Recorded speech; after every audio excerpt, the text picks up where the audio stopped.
All right, all right, all right. Hello, hello, hello. How are we doing this evening?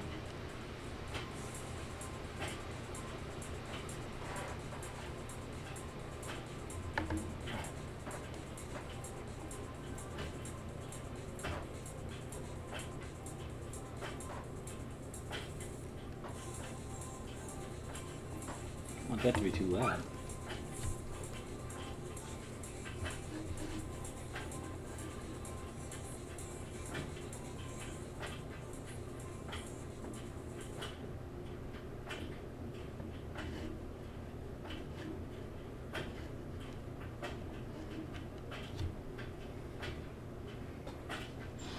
How are we doing tonight? Oof, I'm sitting kind of sideways.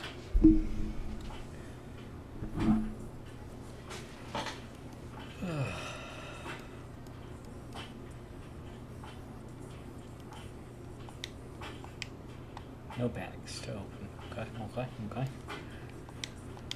I don't even remember what I had to do. I think it was hits with Pirates was the last thing I was looking at.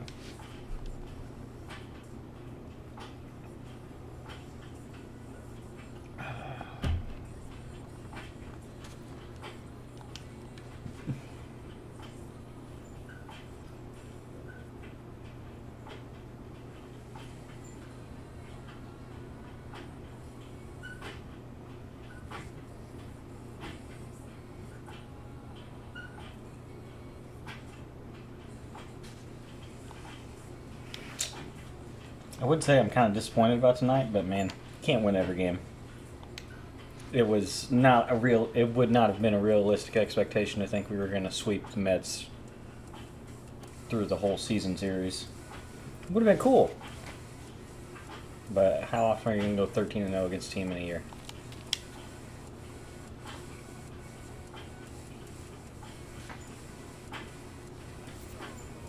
I'm trying to remember. I think I needed like 21 hits with Pirates or something like that. I don't remember exactly.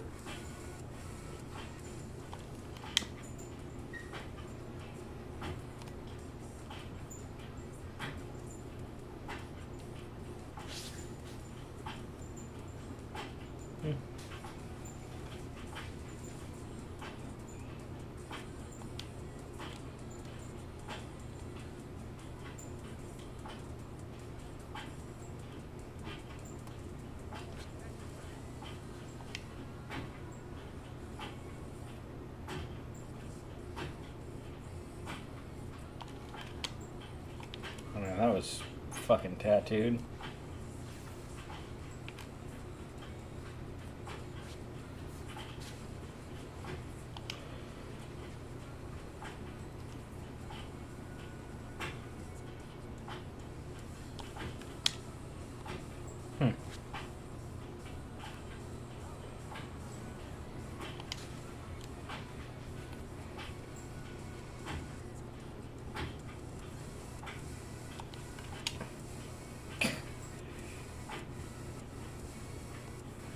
And he's out. Just absolutely gave him a prostate exam, and it still bounces fucking 30, 40 feet somehow, so I get guaranteed thrown out at first. So fucking stupid.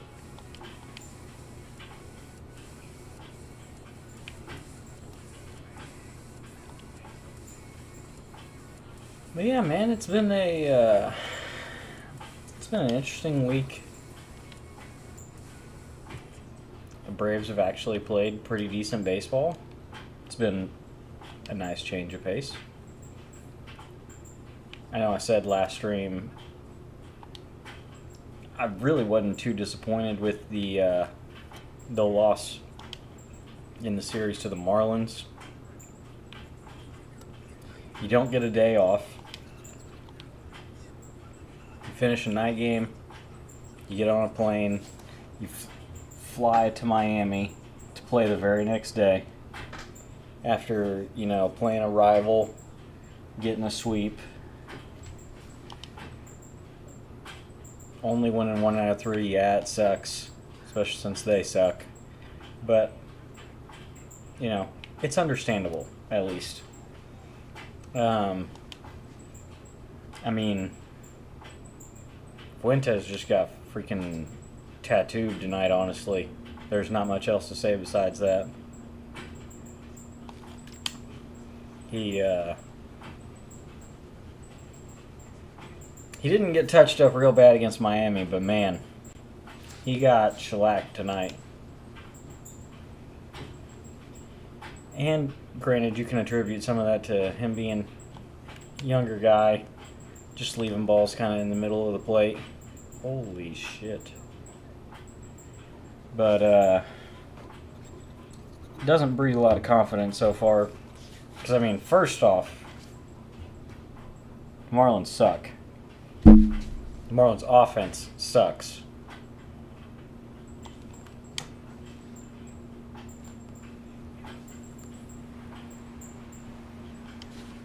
And then, granted, the Mets have legitimate all-stars. Like, Soto's one of the best hitters in the league. Alonso's one of the best power hitters. You know, Nemo's a good hitter.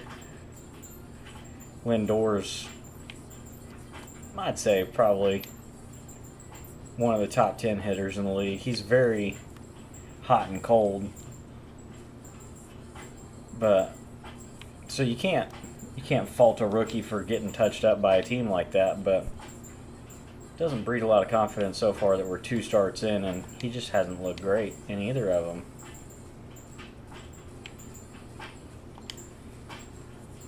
And, I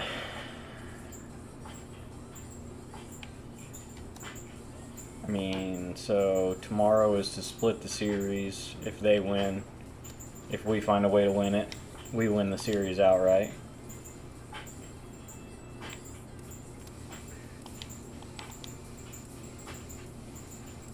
That also puts us up 6-1. No. Yes. If we win tomorrow. Which would put us one win, away from already having the year-long series win over them, because I believe it's 13-game series against division rivals.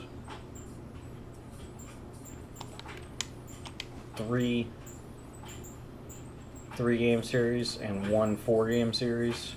If I remember correctly, I think.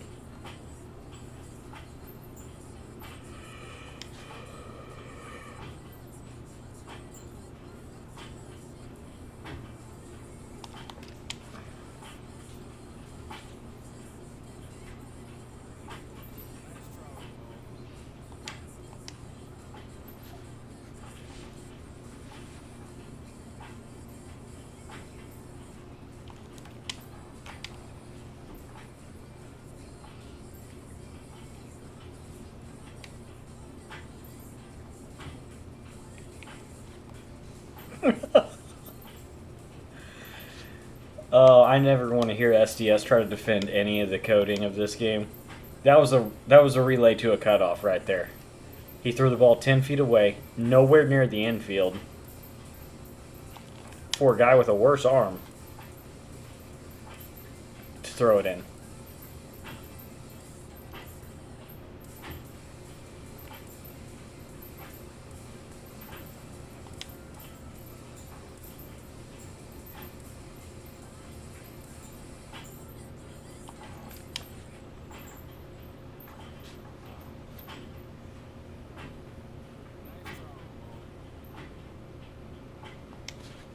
Yeah, I wish I could remember how many hits I needed. I feel like it was like 21, something like that.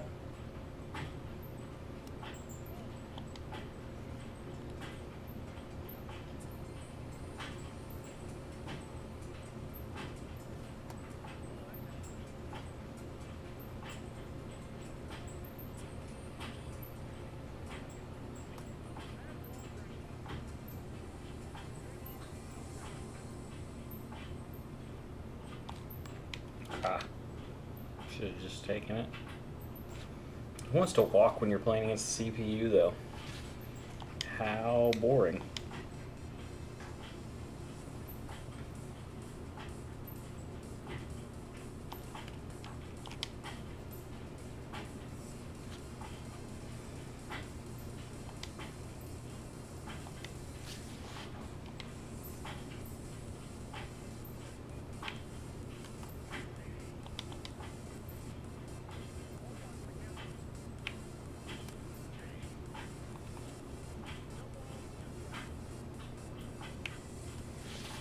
I really do need to try to get on that website again and apply for the Battlefield Labs thing. I tried when they first announced it, and it was the typical horseshit where, like, the website's crashing every time you try to go into it, or you have like a 18-hour queue to get into the website, and so I didn't ever get to sign up for it, which sinks. I would have liked to have been participating in this stuff so far. Been missing a good Battlefield game the last few years. Honestly, since Battlefield 5 came out, it was a hot ass. I didn't even buy it at launch. It was so bad. That was a really rough stretch for DICE.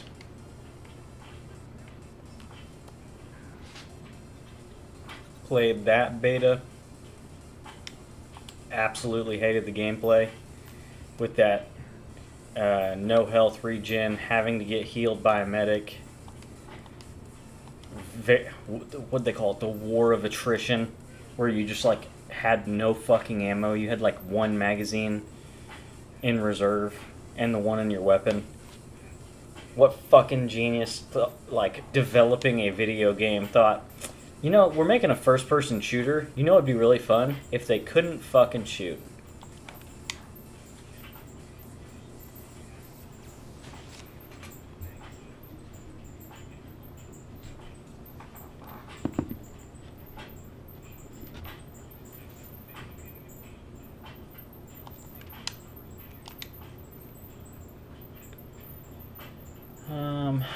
But yeah, thoroughly enjoyed Battlefield 3, Battlefield 4. I enjoyed Battlefield 1. I mean, I know it wasn't the community's favorite. They wanted more of like a return to Battlefield 4 after Hardline.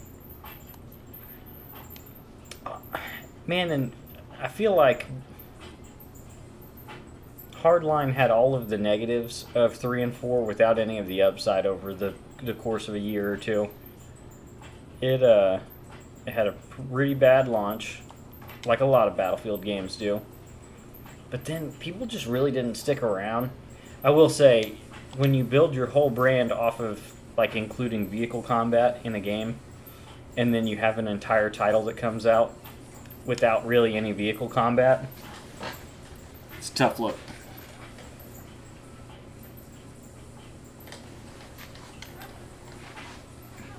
They made a joke about it one time in a Battlefield Friends episode.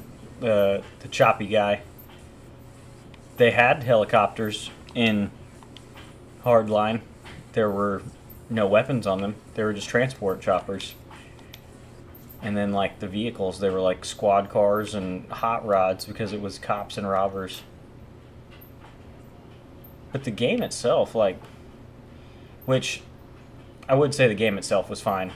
I'm always more of an infantry-focused Battlefield player anyway, so, like, I didn't hate it. I thought it was an interesting idea. Honestly, I played the campaign. Really enjoyed the campaign as well. But yeah, so just been missing that itch for a large-scale shooter ever since Battlefield 1, when I stopped playing that. Man, that game couldn't have come out at a better time. With it coming out the same year as Infinite Warfare. Dude. Couldn't have been more perfect. I absolutely hated Infinite Warfare.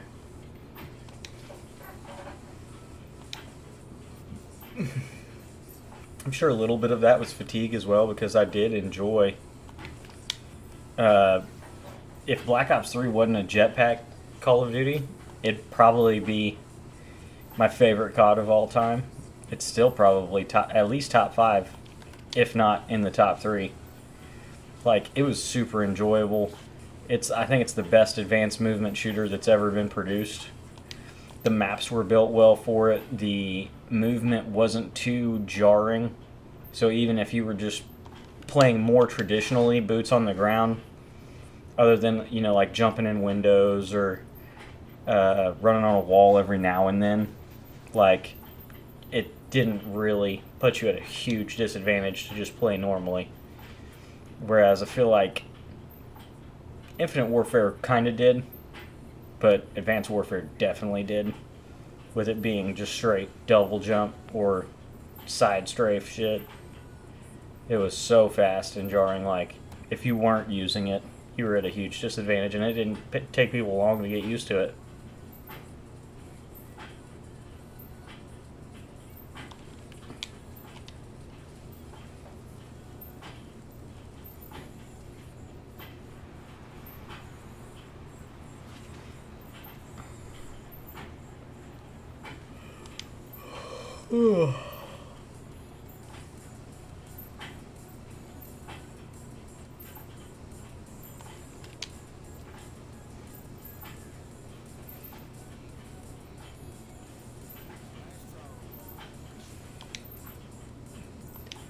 Another thing that kind of makes me think about that pretty frequently, I was so excited for a Battlefront game.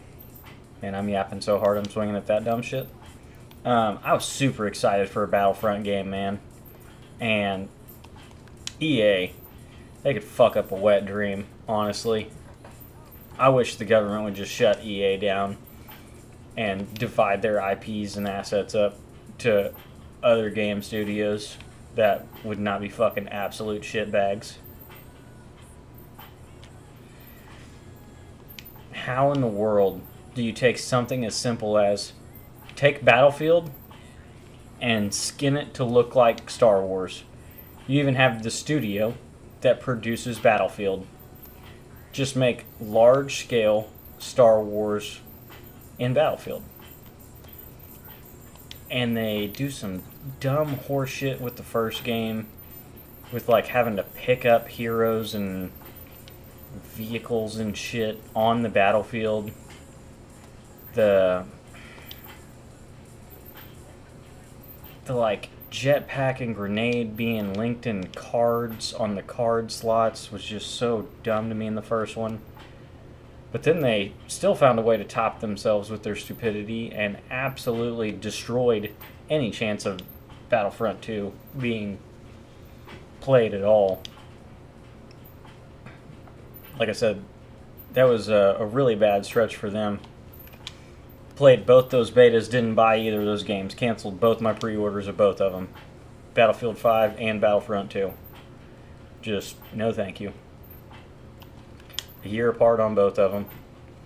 Dude, this is ridiculous. I mean, I know I haven't taken nothing but perfect swings, but I've taken quite a few really good swings, and I've got 10 hits to show for it. 11 hits to show for it. And this is the top of the 6th against the CPU.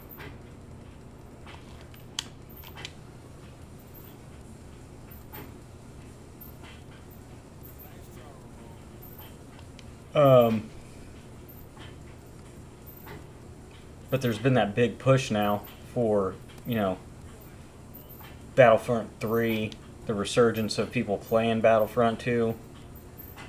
I've been kind of tempted to download it again on my PlayStation. Or even just like buy it on Steam right now. It's like $5 on Steam at the moment. And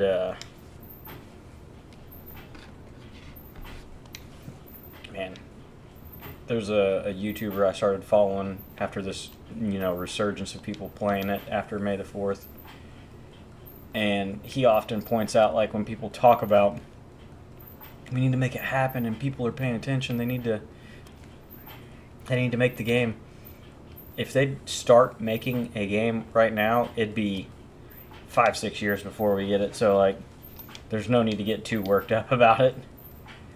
But it is cool that they've broke their concurrent player count like 3 times in the last month and a half.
I was watching a little bit of the Pirates and Brewers game today with Skeens and Mizorowski both pitching. And just remember thinking to myself when Henry Davis came to the plate and he took one of the most awkward, confused looking swings for a weak fly ball to right field. I would really like that dude to figure it out. I remember he had a Future Stars card back in 22 that I really enjoyed. And I know it's kind of like whatever. There's plenty of catchers to use, but I don't. It feels like we get so many number one overall draft picks that just end up being busts. And earlier this year, it was kind of a cool thing when they mentioned that it was like the first number one overall battery of teammates with Skeens pitching to him because he was drafted number one overall in 20. I don't remember what year now. But not to mention the Pirates could their other option right now is Joey Bart, who's a flop in San Francisco and they got for basically free. So they kind of need him to figure it out and start producing. I don't know, but it's not looking good at this point. I feel like he debuted in 23, like second half, late 23. Maybe it was last year. This is at least year 2 in the majors, if not year 3 in the majors. And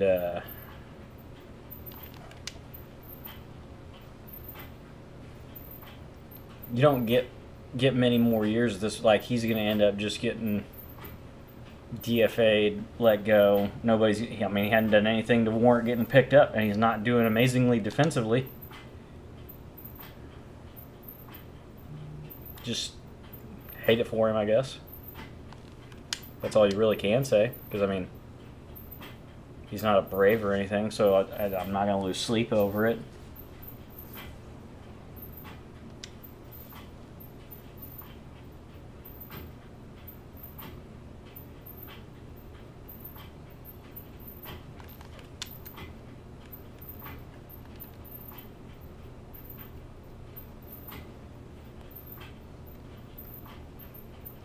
I read an interesting article that ESPN put out yesterday about the top 50 possible guys to be moved at the trade deadline. I was actually pleasantly surprised that we only had one guy on that list, and it's the one that I've been trying to tell my buddy that I think it's the most likely. I don't love the idea of it, but it's a typical Braves move, I think.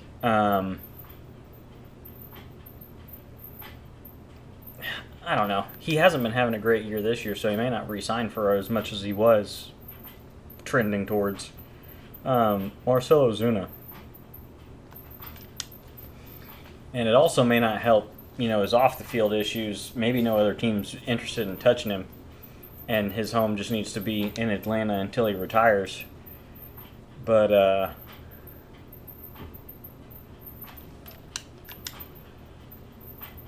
he was not super high, but fairly high on that list. And kind of like I pointed out to my buddies that are Braves fans, or the one that comes in here pretty often on stream, Jupiter, this is his last year of his contract, and if we're not planning on re-signing him, we could possibly move him for some pitching help. They even, in the article, said, top destinations or something like that with each guy. And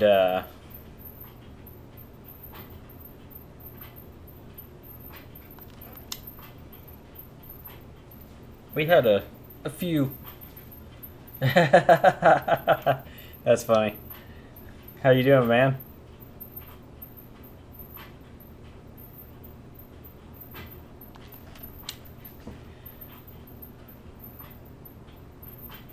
Been enjoying some of the games this week. I haven't got to watch much of it, honestly, but been enjoying getting the scoring up, like last night, getting the freaking updates for the 5-run inning when we were having it.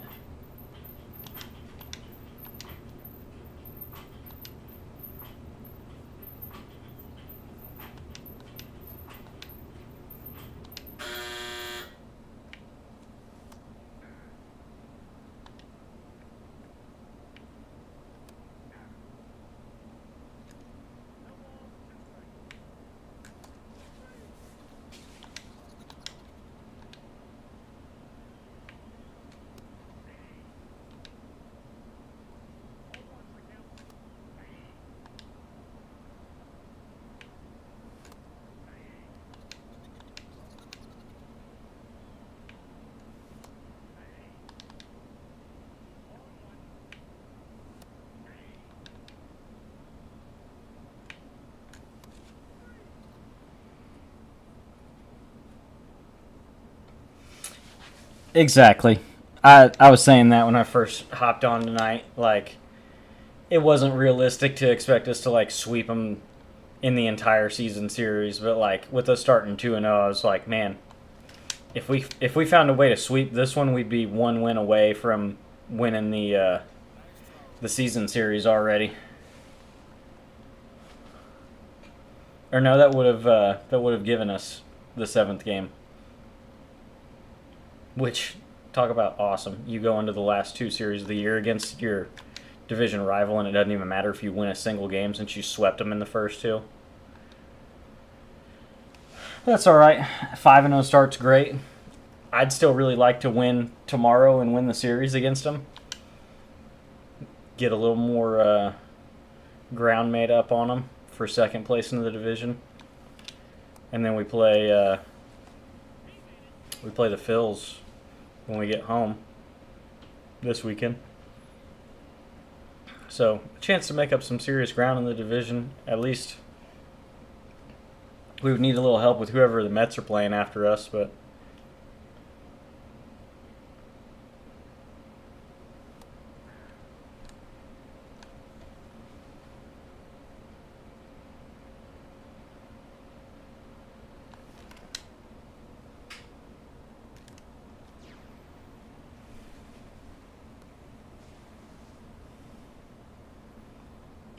what is your take on the Ditter Fuentes kid so far, man?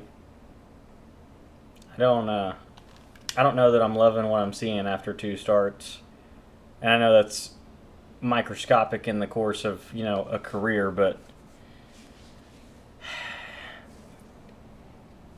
didn't absolutely wow me or anything against the Marlins in the first start, and then really got hit around tonight.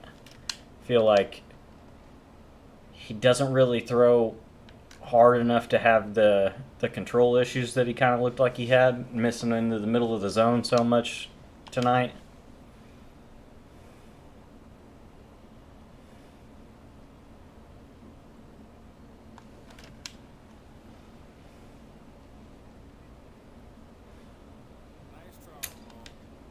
I don't understand.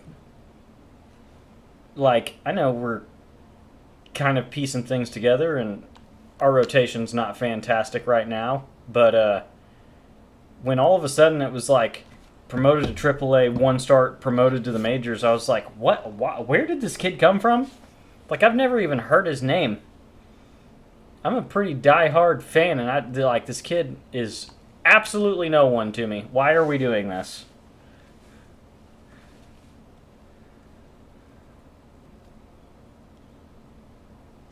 I just thought it was odd when we've got other dudes in AAA that have already, been at the major league level, or we got Dylan Dodd in the freaking bullpen. But granted, he's been shoving since he's been in the bullpen, so maybe just leave him there and let him be, because then we have another decent lefty in the bullpen.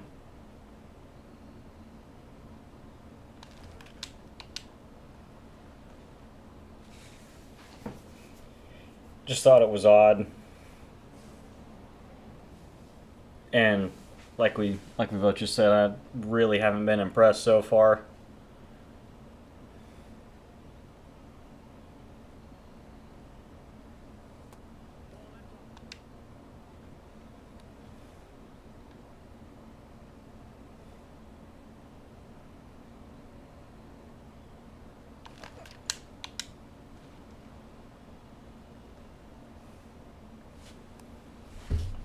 Mm.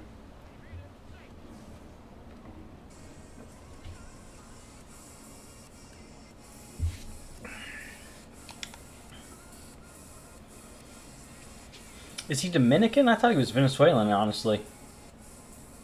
Yeah.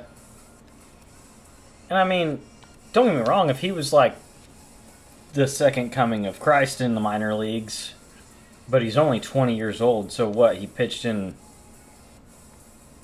A ball and double A ball last year, and then started this year in double A. Okay. He's still 19 years old, 20 years old now. Like, And then especially kind of like you said, being an international kid that like, have we really seen him play any high level baseball yet? Why are we rushing him to the major leagues?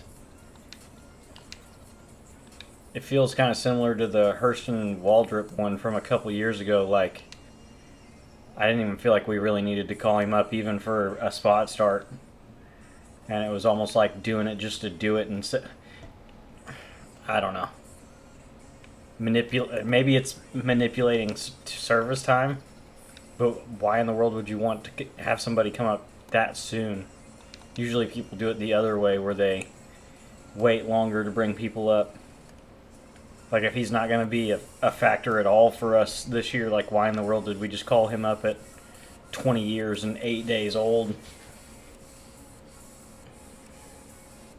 It's very strange to me. But then again, I'm getting quite fed up with AA.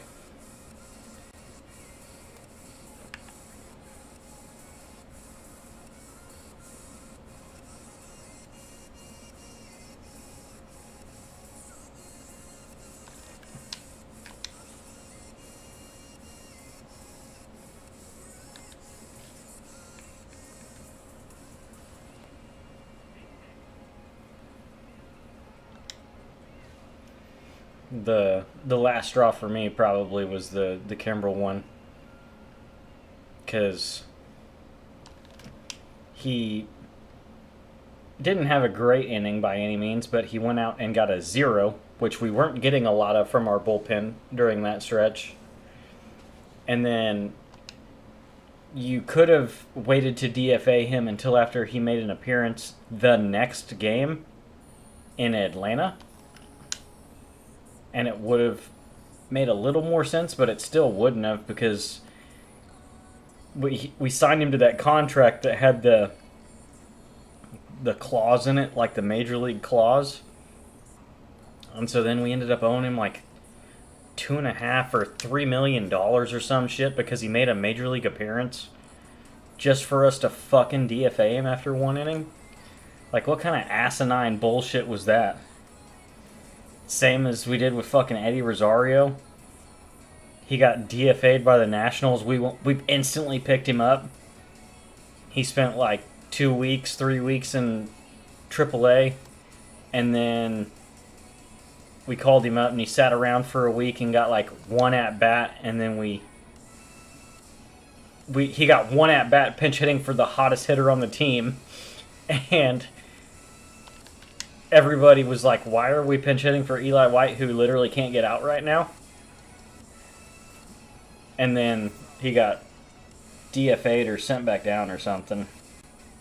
Colombia. I know I saw a picture of him with a flag. I couldn't remember if it was Venezuelan or what, but it was the same colors as Venezuela.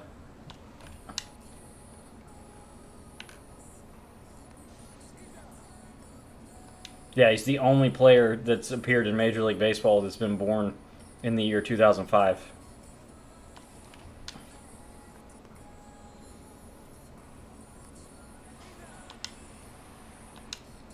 Wild. I was a freshman in high school in 2005. Well, the spring of 2005. Yeah, that was my freshman year of high school.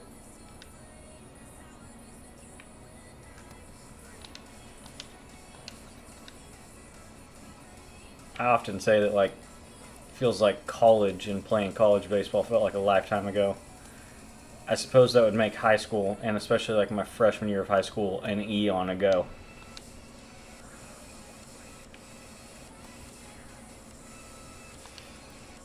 A couple shifts ago, we had a younger EMT. We were talking about something. I don't remember, a show or a movie, when I was in the day room eating lunch.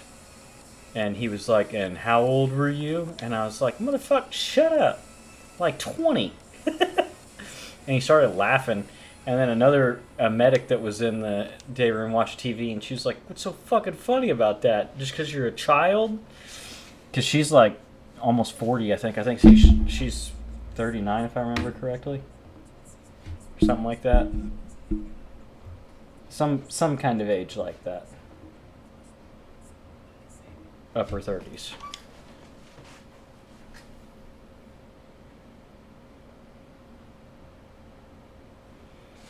Yeah. Maybe not as much for like guys like you and like I'm saying it would be for guys like you and me what understand like but being a kid from Colombia that I mean you just change even if like he didn't do anything even just signing as a 16-year-old like the amount of money he got changed his family's life forever probably.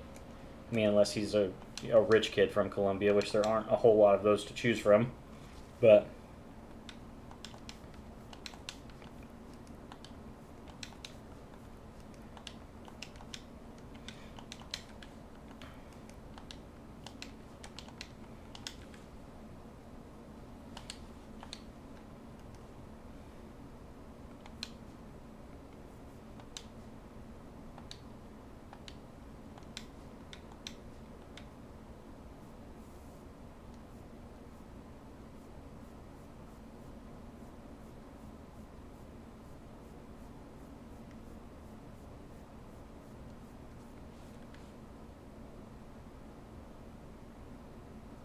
you know what I would have kind of liked to have seen.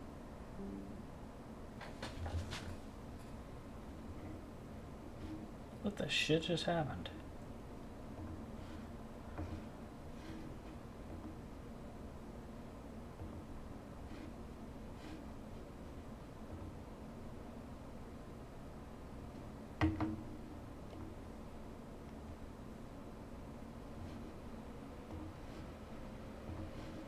That's weird.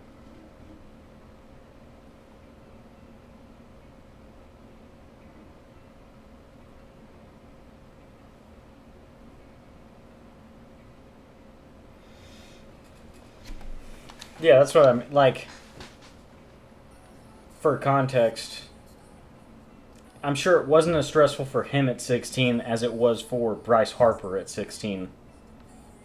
Like, when you go pro at 16 as an American kid, like, it's huge news.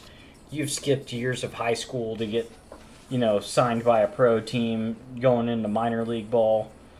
And then, like, it happens all the time with international guys, and they go to development league schools or, they go to low A and hang out there for a couple years to mature, and then they go to high A. Like, it's not as big of a deal for international guys to do it.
A lot of countries like that, man. Like baseball or bust, basically.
Man,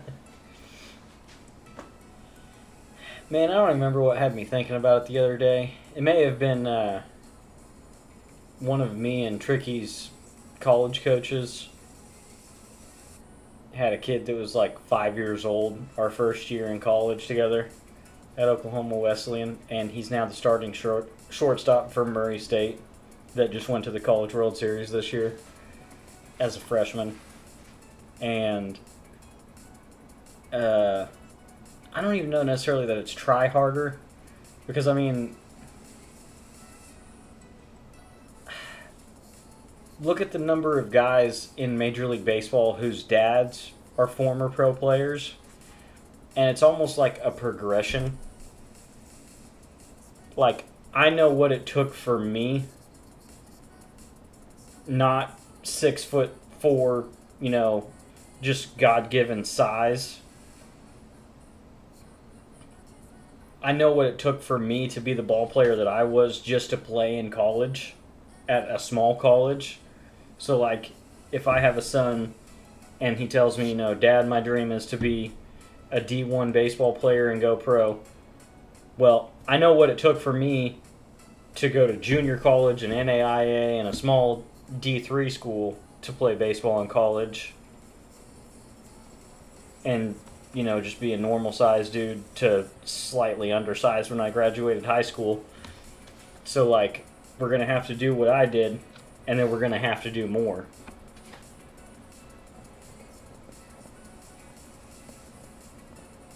Oh, yeah, I'm not saying necessarily connections. I'm just even talking about, like, the time and effort you got to put in. Think about it. I'm trying to think of some good context. Jacob Wilson. His dad was the shortstop for the Pirates for a decade plus. Why do you think Jacob Wilson is just already such a prepared rookie who's ready to start and play every day and hit 350? Ever since he decided that, baseball's what I want to do, his father was like, okay, I know what it took me, so if you want to do it as well, you're going to have to do exactly as much as I did, and probably more. And so, I'm trying to think of other good examples of dudes that got parents, or I want to say maybe George Springer, but I don't think so for sure.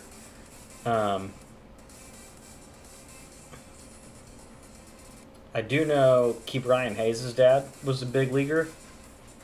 He was an infielder, I'm pretty sure, as well. And so, like, if you wonder why Brian Hayes is one of the best defensive third basemen in the league, probably because his dad was a major league infielder. And so from the time he could put a glove on, his dad was molding him into a great defensive infielder. Connection helps, but it's not everything.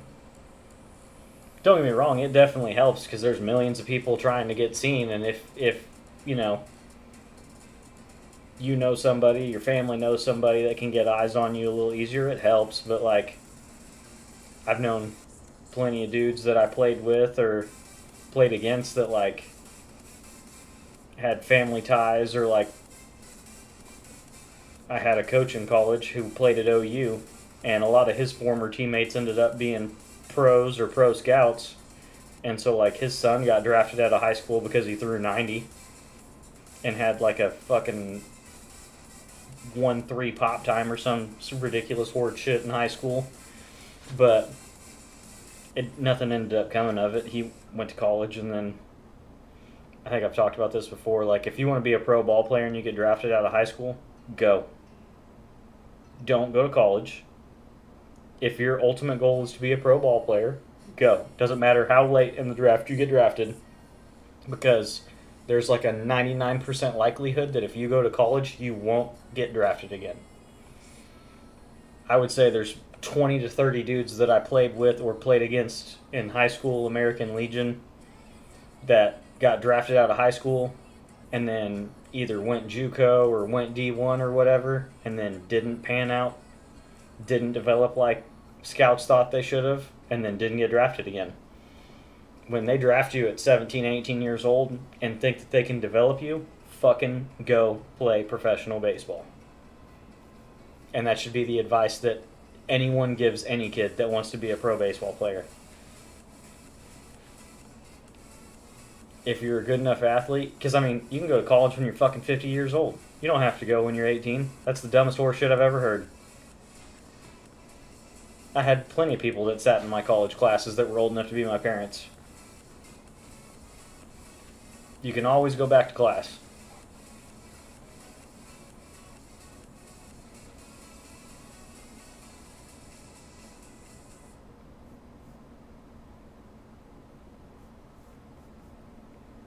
Anyways, I was just looking. I was just looking for guys that dads played pro ball. Boba shit. Like, there's plenty of examples of it. Like, their dad played pro ball, so they knew exactly what it would take to be a pro ball player. It helps that you're the son of a pro ball player, so like you said, you've automatically got a couple extra sets of eyeballs on you because they're like, oh, is he going to be any good? But I think a little bit of it also. I always think of the story. Andrew McCutcheon's not an example of this because his dad was not a pro player, but Andrew McCutcheon said he hit 1,000 balls a day. Him and his dad would go to the cages at 4:30 every morning and hit before school, and he'd hit until it was time to go to school, and then he'd go to school and he'd go to practice, and then they'd hit until the sun went down. He tried to take 1,000 swings a day through junior high and high school. That's kind of what it takes. So, yeah. That's crazy to think, but like I said, unless you're an absolute, specimen, 6'3", 225, 5% body fat.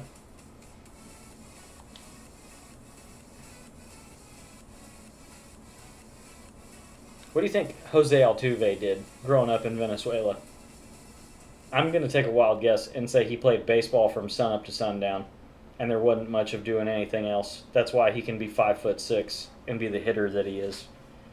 Because by the time he was, 18, 19 years old, whatever it was when they signed him, as an international prospect, he'd taken millions of swings.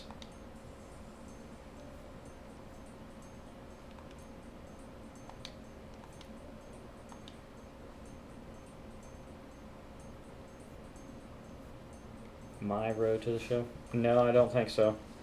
Like talking about, we're not talking about the stupid game mode in this, right? We're talking about like people actually being interviewed about their road to the show.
Yeah. Well, I mean, that's so like my initial point with that, like if I have a kid someday, if my son tells me at 10, 11, 12 years old, every kid at some point says they want to be a baseball player, but like a serious conversation like, hey, I think I don't want to play football this year. I'd rather sign up for a fall league. I'd really like to start focusing on baseball. Or maybe it's more like junior high age before you get into high school and they're like serious about it and you can tell that they're not just, being a kid like, I want to be a pro ball player. Like, not as crazy as what I told you Andrew McCutcheon did, but like my dad threw me 2, 3, 4 buckets of balls every single day. And that's how I was able to be as good of a hitter as I was being an undersized dude all the way up until like my senior year of high school.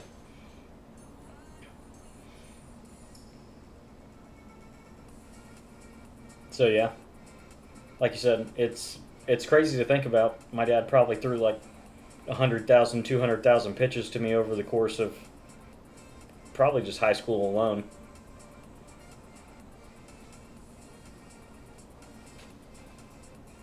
It takes a lot of work, that's for sure. And then you gotta think, a lot of dads aren't like arms are shot, and then especially like my dad played a year or two of college, and then ended up getting married and having a kid. And his freshman year, he was a 3-sport athlete in college, and then just played baseball his second year, maybe I think, or maybe he played all 3 and then didn't play second. I don't remember. It was like part of his scholarship to the little college that he went to that he was going to be a 3-sport athlete. Fucking 80s, man. Wild times.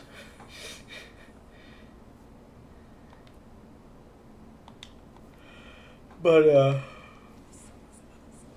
so I mean, I remember by the time I was like 16 years old, I remember thinking, my dad's not really got the juice in the arm that I need him to really, really get in good reps at like, game speed. But it'll be the same with me someday. I joked when I was a senior in college, there was like once a day during practice that I'd really turn one loose across the infield or something and be like, all right, well, that's it for today. And whoever was, taking ground balls or whatever with me would kind of laugh, and I'm like, I'm not joking. I'm 22 years old. I've only got so many bullets left in the gun. Can't be wasting them, and hurting your arm doing something like that.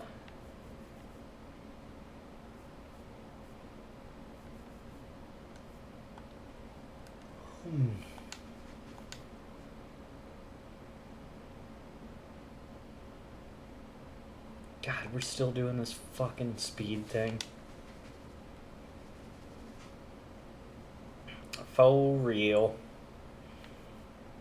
You gotta save what you can. Because, I've got one kid and I'm 35. So by the time we're like playing catch and I have to start throwing a ball again, I'm gonna be almost 40 years old. Yikes.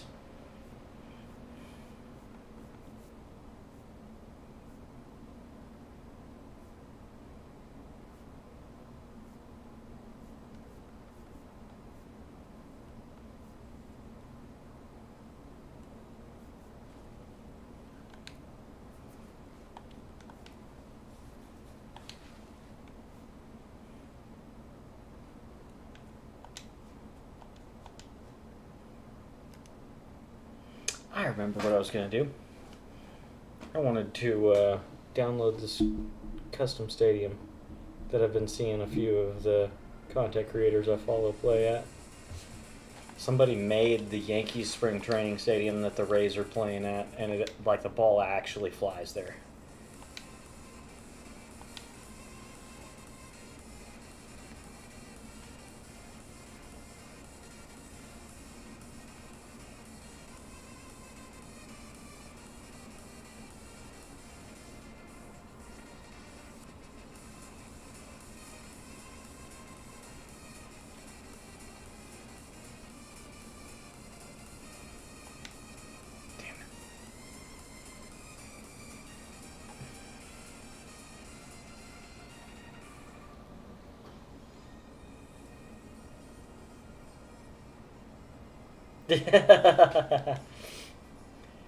Yeah. Uh, Hopefully in the next year or two, before your boy gets too fucking old, that'd be a good idea.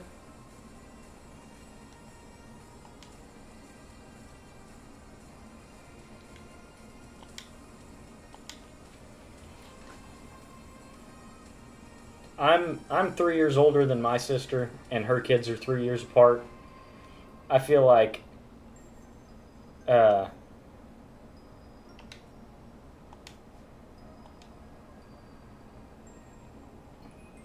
3 years is a pretty good gap.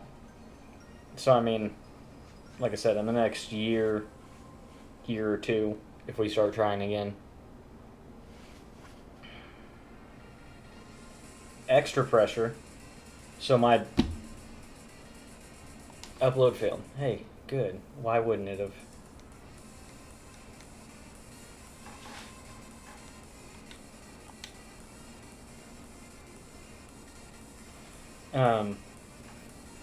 My dad was one of 3 sons. His middle brother had 3 girls, and his youngest brother has never been married or had a kid. His dad had a brother who had 2 daughters, and so I'm the last in my family, like male wise. So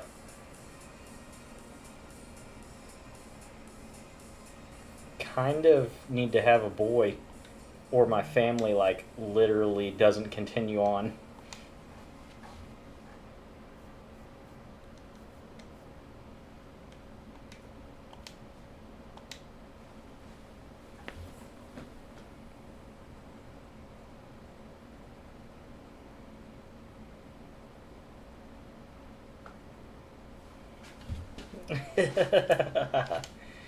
Okay, okay. We're rhyming tonight, huh? I'm gonna have to crack a C4 open. My eyes feel heavy. I slept a decent amount last night, so I don't understand why. But I mean, I really kind of feel tired. And it's way too early for that horse shit.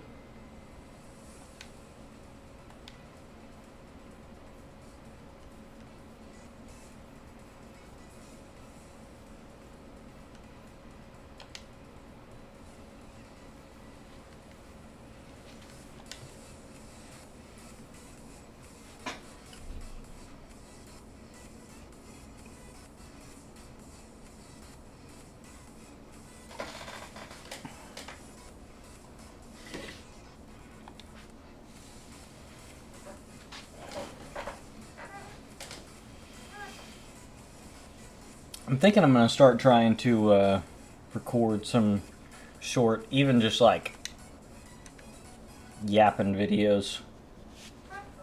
See if maybe that helps helps find some new subscribers and a little bit of channel growth.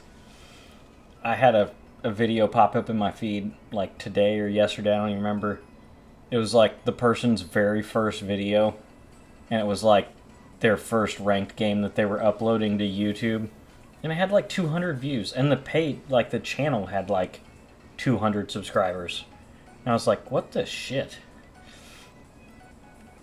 This is the same YouTube page that I've had ever since I like created a login.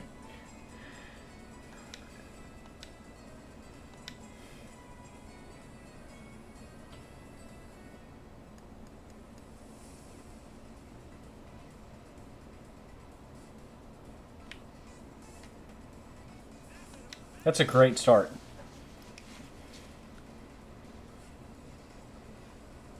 There's still a lot of baseball left, man. Don't call it a collapse yet. I know it's... Hey, me and Jupiter can definitely relate to feeling like it's just... Oh, because like 0-7 to start the year. What the fuck were we? Like 2-13 at one point?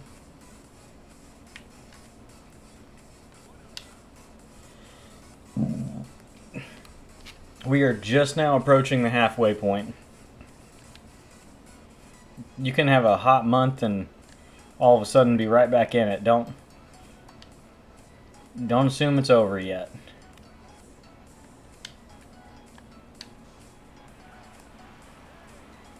Why did we jump?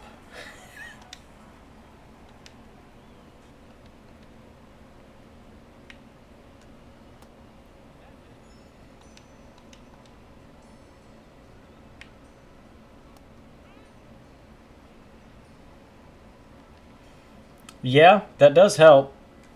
And we won 2 of 3, I want to say, against the Phillies earlier this year in the first series we played against them. So, like,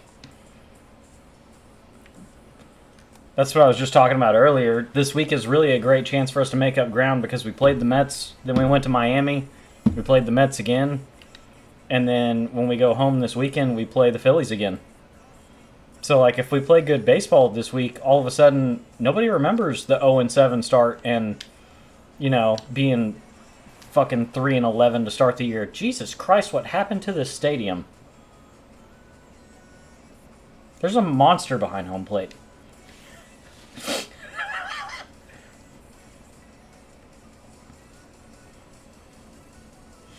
I don't know, like, I think I've talked about it before.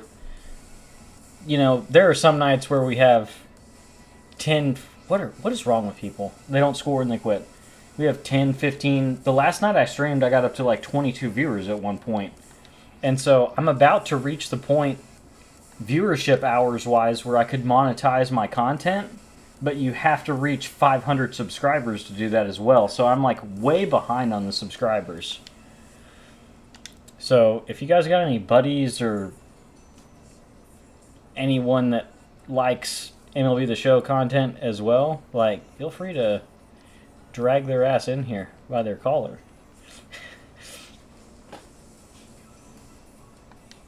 Okay, somebody fucked up the stadium, and I'm not the biggest fan of it.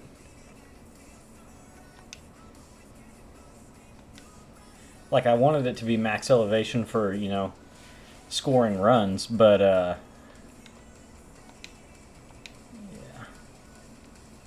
I don't want a fucking kaiju behind home plate. Not to mention that probably also lags the game a little bit. Hey, I'm not gonna lie. I've thought about making a few just to try to see if it would help get a little traction. And just like make an email, make a new Google account, subscribe. But that's a lot of work. 423 burner accounts. That's a lot of work. Like, we sat at 66 subscribers for over a week and then finally got one subscriber, I guess, one of the last 2 nights when I was not streaming. But like I said, I feel like maybe if I make some long form content, and like I'm thinking about making a video where I just talk about my predictions for who's going to be all-stars for what team, and who might possibly be our 99 overall collection reward guys, stuff like that. Just sit for like 10-15 minutes and yap while I've got the screen pulled up, and make a thumbnail to try to draw attention, and just yap for 10 minutes and upload it.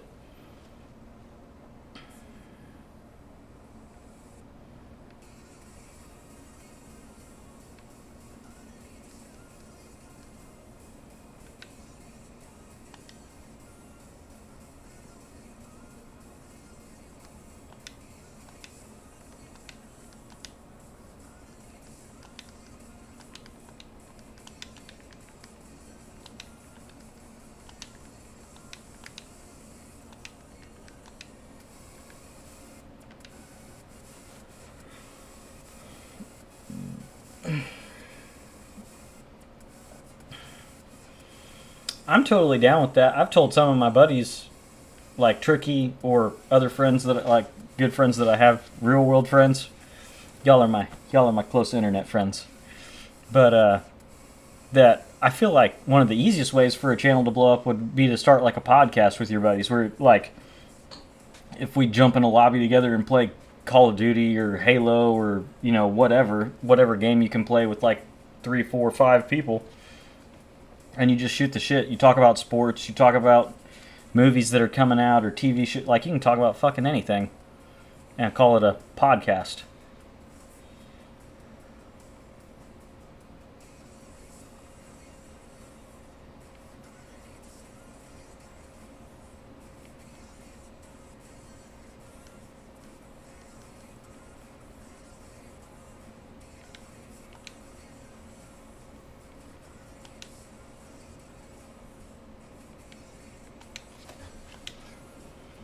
See if maybe this will Hey, upload successful.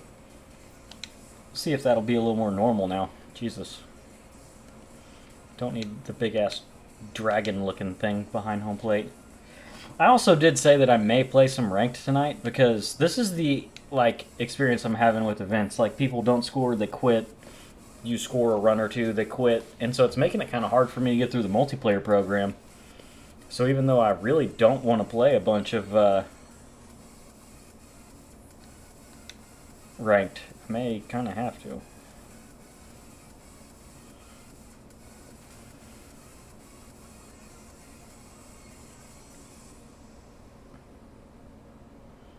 Oh, I forgot to even check supercharges. Christian Moore supercharge, Cal Raleigh supercharge. He wouldn't be eligible because he's not a silver or lower. I'm ready for this stupid event to be over. I know that these restrictions are. I'm tired of the restrictions where it's like, oh, use this card series or use this certain thing, and then silver and lower players.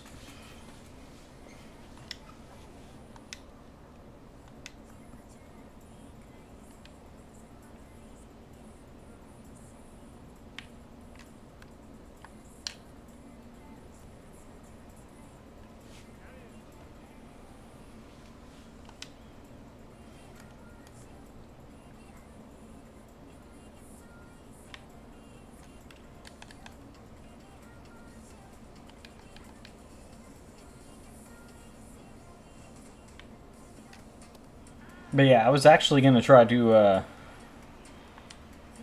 I was actually gonna try to record the footage today, like I said, to just yap and talk about prospective All-Star Series cards for this year. And then me and my wife ended up having to go get my daughter from daycare, and the afternoon was just over. So I may do it after stream tonight, or I was kind of thinking if I could upload a couple videos, like I'll stream tonight and tomorrow, and then Friday night I can't stream because I work Saturday, and so I won't stream Friday or Saturday. But if I uploaded videos on Friday and Saturday, then maybe it would help. Anyone watching, please hit the subscribe button. That's the other thing, man. I really do need to figure out how to fix those pop-up alerts for subscribers, because I think you have the title of like eating a chicken nugget, eating a pizza roll for every new subscriber. You could have a night where it hits the algorithm and you could get like 20, 30, 40 subscribers.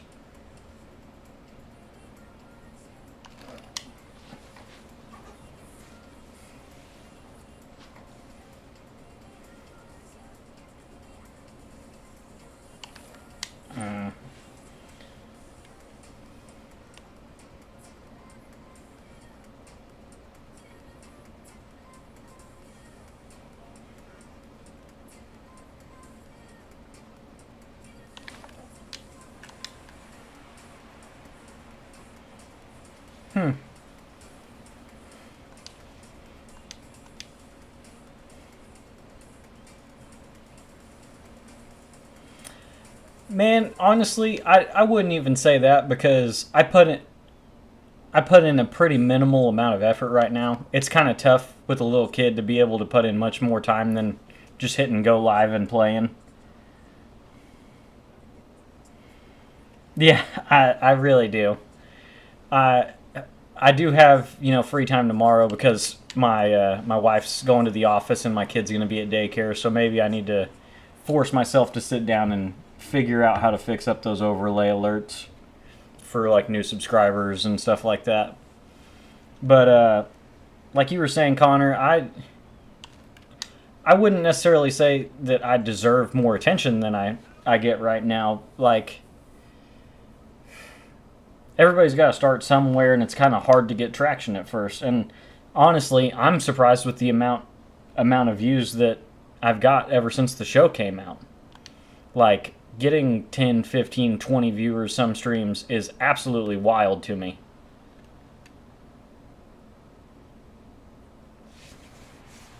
Like whatever night it was the other night. Sunday night? I didn't stream Monday. I was at work Tuesday. Yeah, that sounds right. I like just about anybody that just games for fun. If somebody would have told you like, "Hey, you're gonna go live and 20 people are gonna watch you," you'd be like, "Well, that's pretty awesome.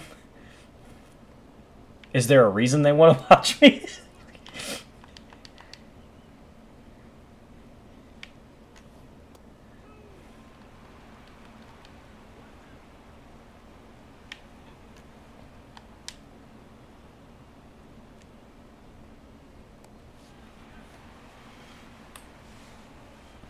I would like to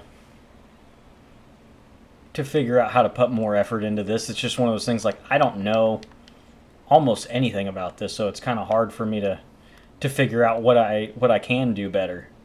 Like I would like to make the improvements. Kind of like I've said before, I have a Stream Deck I have an Elgato Stream Deck right here with all the buttons that I could set up to do like pop-ups, to do sound cues and stuff. I don't know how to do any of it. So I need to be able to take the time someday to set it all up.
I'm not sure what's going on in this game, honestly.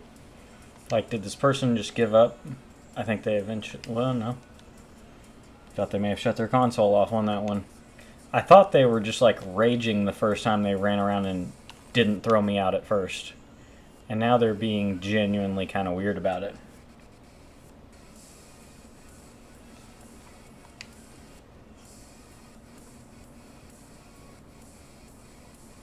Okay, see you, brother.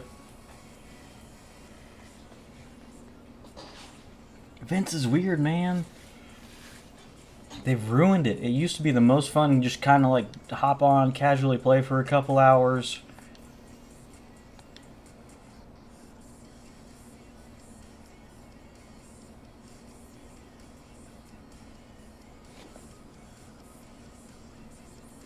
Yeah, man, it's... So, like, tomorrow it's kind of tough. I need to try to mow the lawn. I can't mow the lawn when my kid's here. I mean, I can, like, on a weekend maybe, if we're not going and doing something, but if I'm home alone with my kid, if I'm not laying in the bed with her while she sleeps, I need to be able to look at a baby monitor to see if she's still asleep. Because she's just mobile enough to be a turd and hurt herself if I'm not paying attention. If my wife's here, she's working from home and can't just watch our kid. She's got to be able to, like, answer phone calls, be on, like, Zoom meetings and shit if any of her employees need to talk to her, ask her questions. And so, like, I have to take the one day a week I might get where they're both gone to try to mow our yard so it looks decent, as long as it's not raining as well, because we've been getting a lot of rain. Other errands I gotta run, like, I don't know, also kind of debating on maybe going and seeing a Navy recruiter if I get the time. I called and spoke with one on the phone, but you might like to sit down with one and talk to him.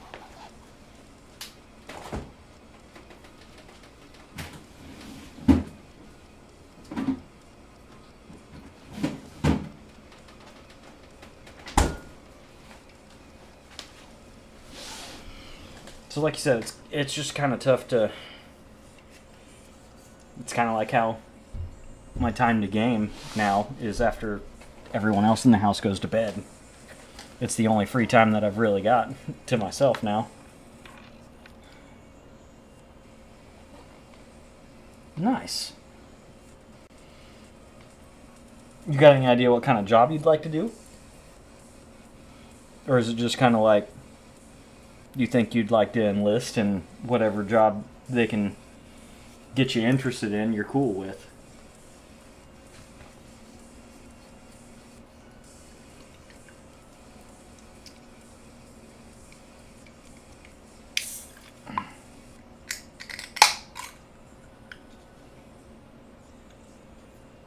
I think you and me talked about that before. I swear I think we did. Air traffic control. That sounds familiar now that you've mentioned that.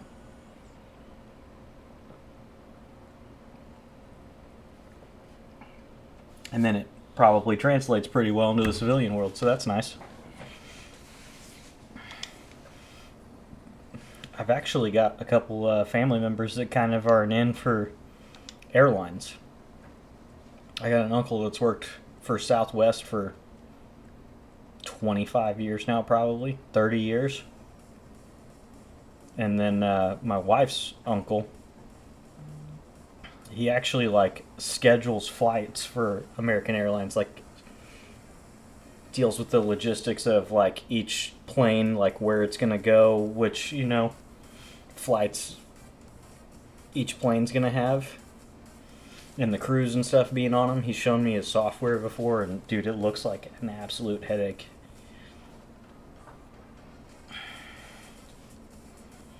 Dude, that was so fucked up. I hated that. And especially since you never really see... I feel like Catel's a pretty even-keeled guy. Like, every once in a while he'll get hyped up, but, like, not a lot.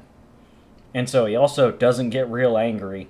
And for him to be just, like, full-on fucking crying on the field, I was like, what the shit, man?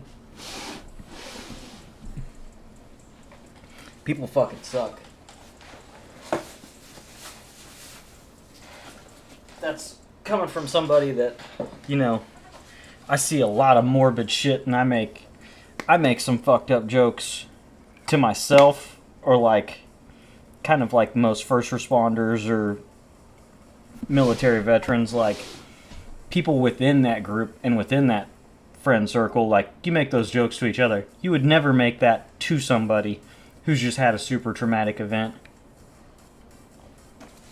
or has, you know, lost their mom. Like, almost everybody loves their mom. Like, some people got meth heads for moms, so maybe they don't love them. But, it's kind of encoded in your DNA to love your mom. So, it's not a cool thing to fucking...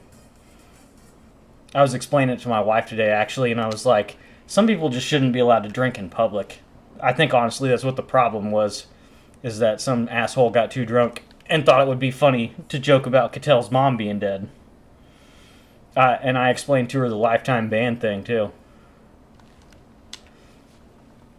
I agree. I'm glad he's banned for life.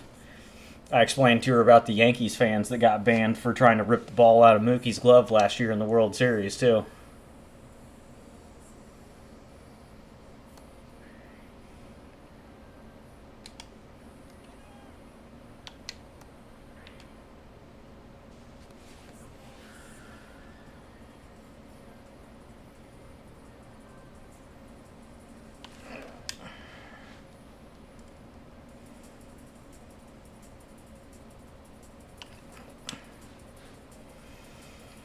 Yeah, like I said, man, people suck. That's, the fact that anybody thought that joking about something like that was okay.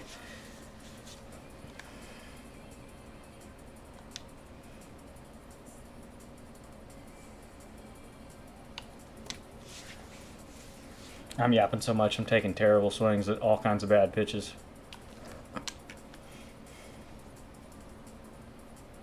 Yeah, just earlier this year, man. Exactly. Nice pitch.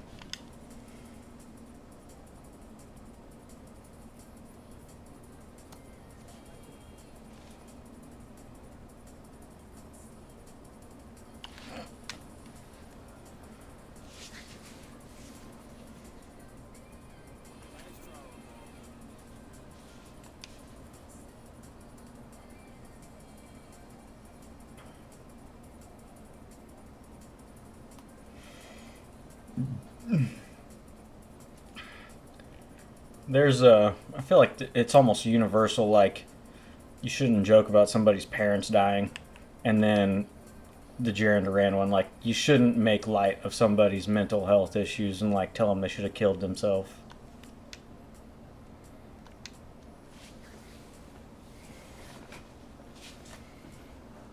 Isn't there a chick that's literally in jail now because she, like, was telling an ex that he should kill himself and then he did? And so, like, they literally just, like, pulled up the text messages in court and were like, yeah, alright, have fun in jail.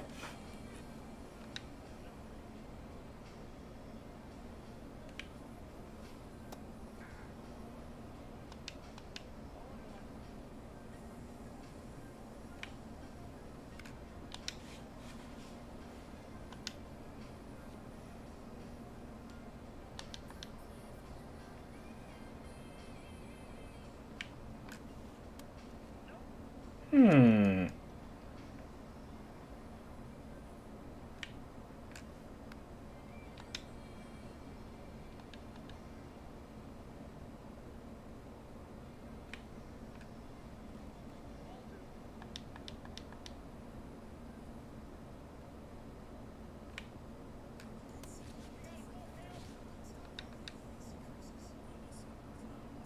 That sounds like an ad.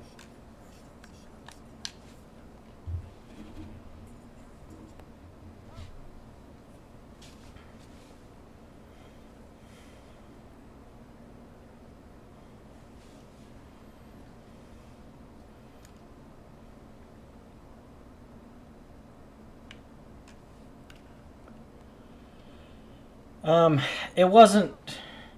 It wasn't even just like really just her saying you should kill yourself. She was like, he said something about committing suicide, and she like, yeah, you should, and like kept egging it. It was really bad. Like I remember reading the court transcript of it, where you could read the text messages, and it was wild. Like how much she. It was like somebody that was trying to get someone else to kill themselves, and they were like, yeah, go to jail.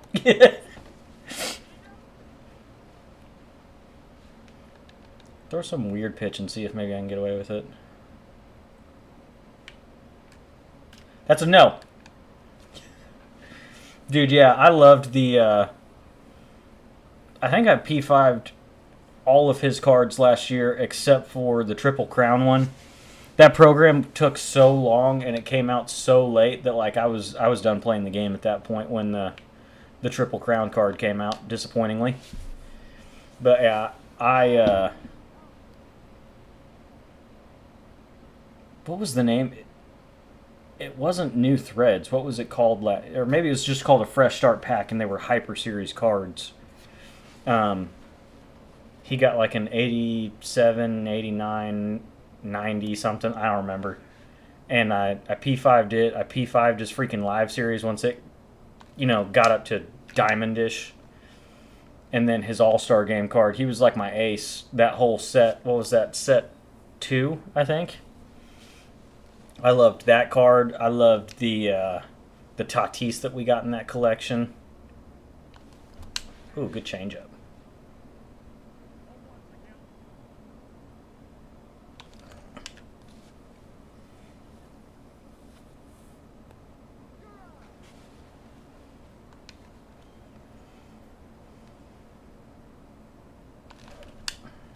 Please get down. God.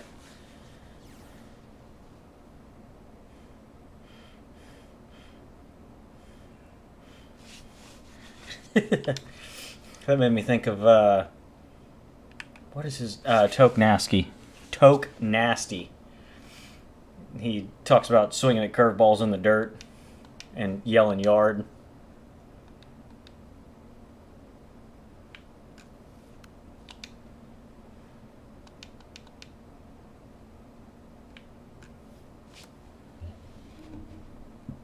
Excuse me.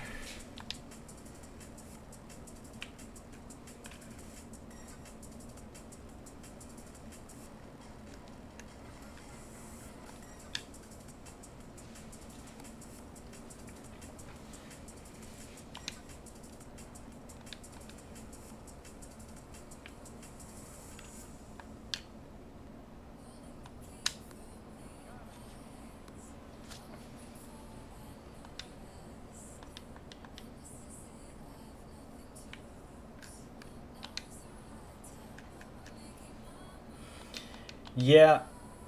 Well, I mean, the two of you come in all the time, so I guess I could give you some sneak previews if I do actually make that, All-Star predictions video. There's been a lot of talk about how hard it is to make 5-tool players this year, and I don't know if he is actually the leading vote getter or if maybe he's right behind Shohei, but PCA has like 2 million votes.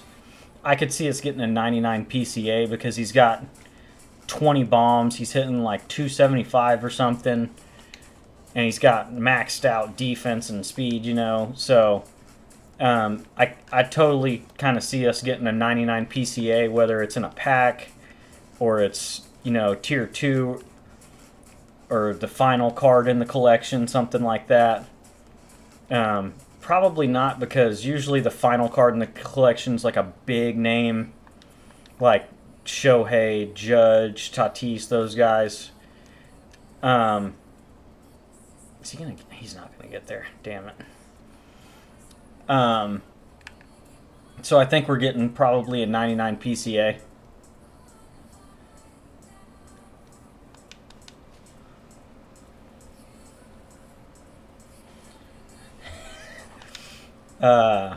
There was another one that I was like almost positive we're gonna get a 99. I could really see us getting a 99 Cal Raleigh right now. He's 7 home runs away from tying Barry Bonds' record for most home runs before the All-Star break. And he has a month to do it.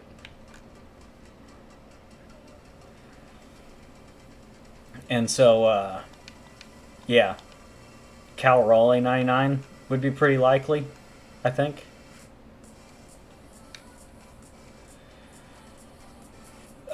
Otherwise, I was just gonna like go to inventory and like click through each team and talk about like, because each team gets at least one All-Star, and then like otherwise, like if it's a good team and they're gonna get like 2 or 3, then we're gonna let him inside out a fucking sinker in. Well, that's this game in a nutshell for you. But yeah, I was just gonna go through and talk about like.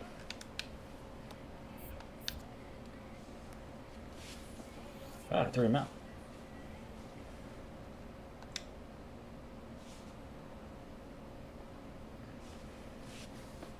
Like I feel like they're not going to give us a judge unless it's a 99, and so 99 Aaron Judge seems pretty likely.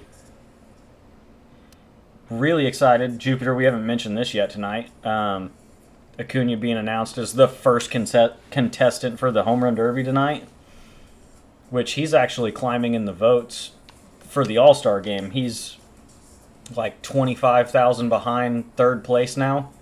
I'm trying to remember who third place even was, but he was not listed, and then he was sixth in the update 2 weeks ago, and then he was fourth in the update this last week, and now he's really starting to get a little traction. He could end up. I don't remember. Do the top three vote getting outfielders start the game? I don't remember if it's like that. I don't remember how they determine starting outfielders. But so we're guaranteed an Acuna card of some kind. Even if he doesn't make it out of the first round of the All-Star or the Home Run Derby, he'll get a base round Home Run Derby card, which will be like minimum of a 93, 94.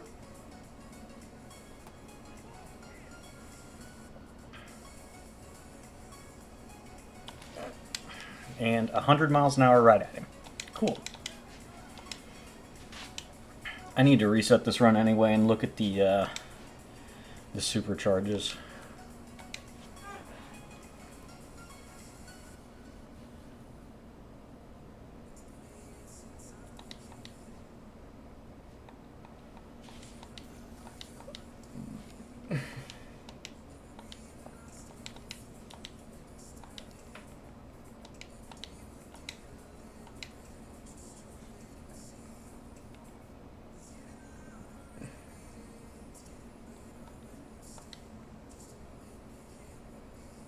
Yelich would have been fun, but he's about to expire. I mean, I guess I could use him tonight.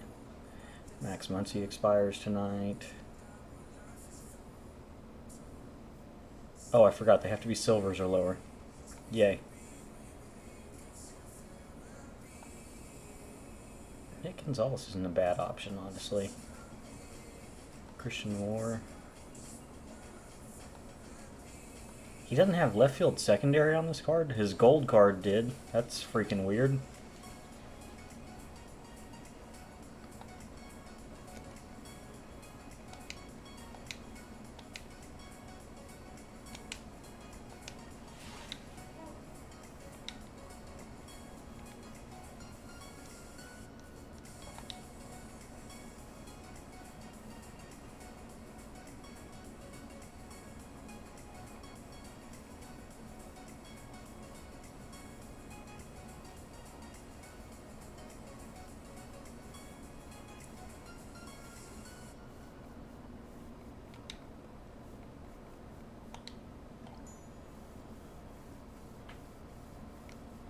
Where's Muncy at?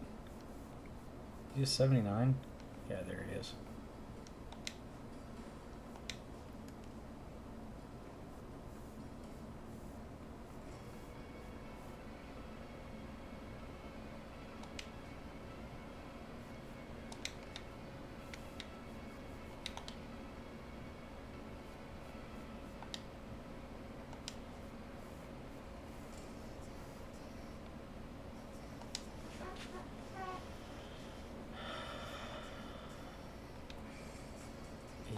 Speed.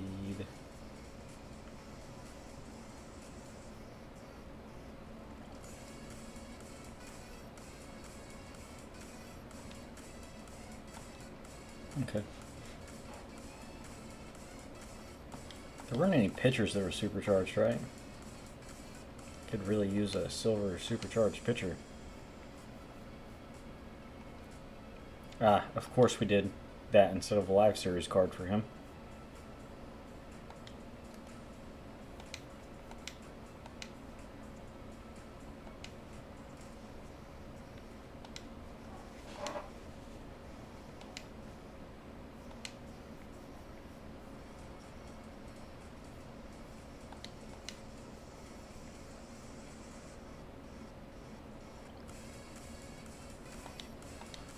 I'm ready to get that Manny Machado, honestly. That was kind of why I just wanted to casually do some events tonight. I'm just trying to get Manny Machado, honestly. I'm not trying to sweat my butt off or anything tonight.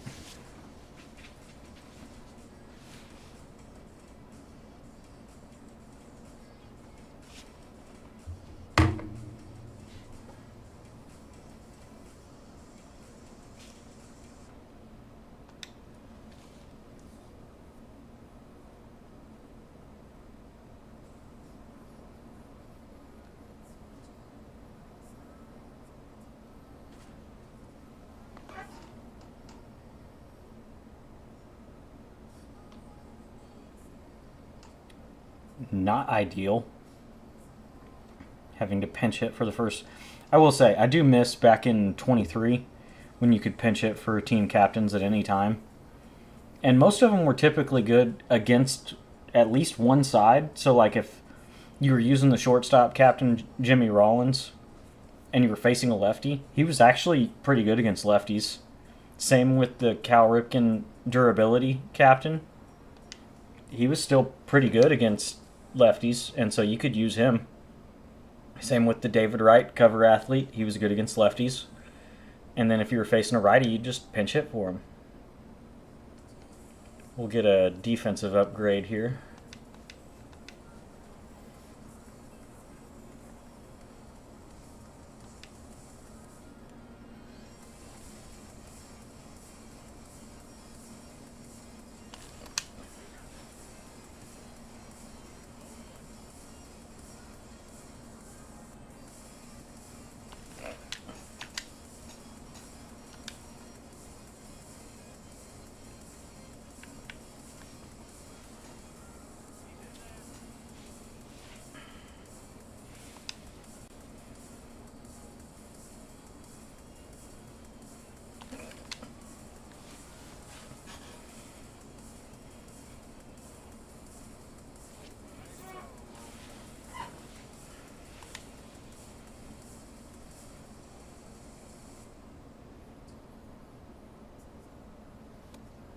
Okay.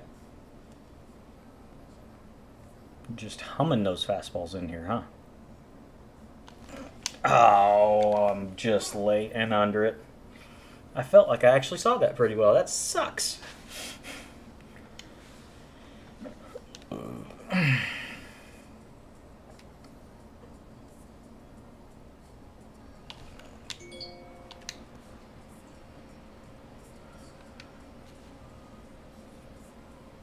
Wow.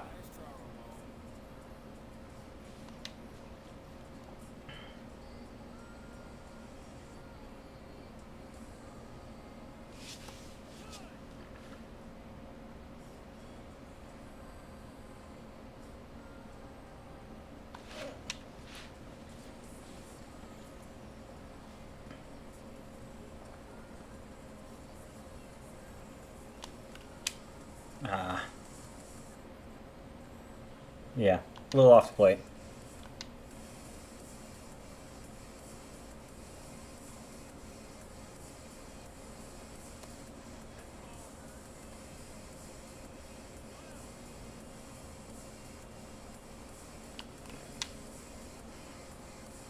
Such a bad swing.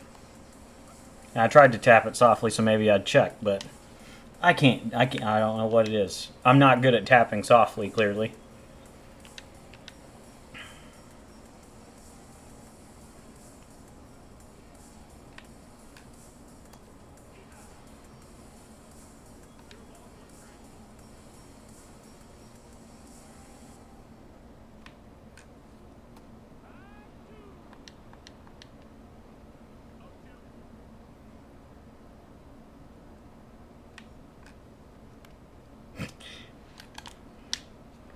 Not throwing him out. Awesome. There's no way in the world that ball should be put in play. Ever.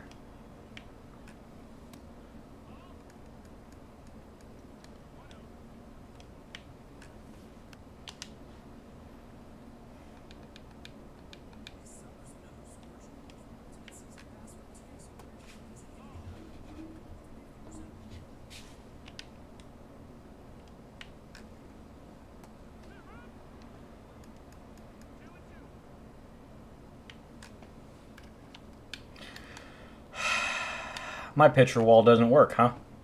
That's cool. The two shittiest ground balls ever to start this inning. And they're hits. Yay.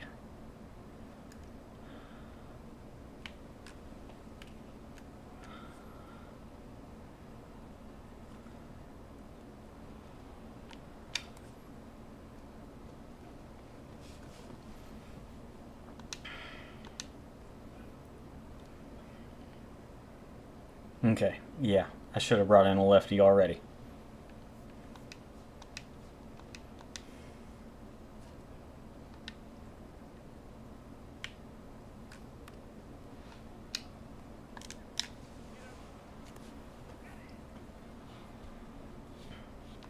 That was my bad. I wanted to pitch more with Bob Feller since he's the only diamond starter I can use, but that dude had 5 lefties in a row there. That was dumb.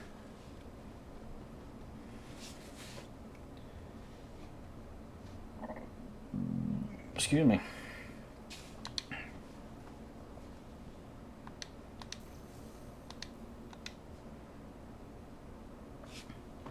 By the way, Jupiter, you have been a pretty bad influence on me. I'm eating an Uncrustable a day now.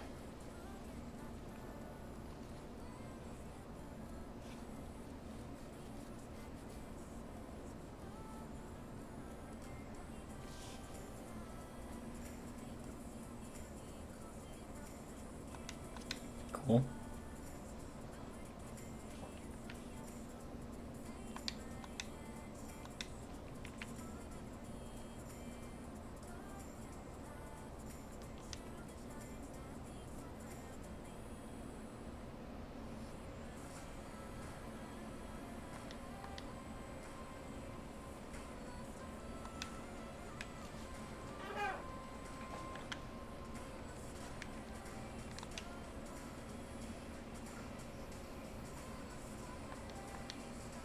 Chiz get bussy. Who's my World Series picks? I'm biased as shit. Don't ask me that right now. I'd like to say the Braves. We'd been playing quite well for the last week, and then all of a sudden, didn't play so hot tonight, gave up a lot of runs. Holy shit, this dude's played a lot. I know the Tigers are playing great. I just don't really see them as the best team in the American League, if I'm being honest. I think until the Yankees prove otherwise, like, somebody's going to have to beat the Yankees. The Astros are still the Astros. I know they're kind of way back right now, but if they get hot, they're still the Astros, man.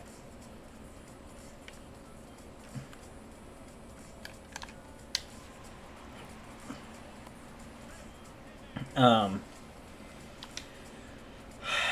trying to think who else. I was kind of surprised. I was looking at the standings the other day. I thought the... It's an event, man. Can we just play?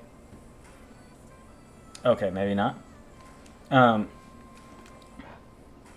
didn't realize that the Tigers had as big of a lead in the Central as they did on the Guardians, who were in second place. And then is it the Twins and then you guys? Or is it you guys and then the Twins? I don't remember. And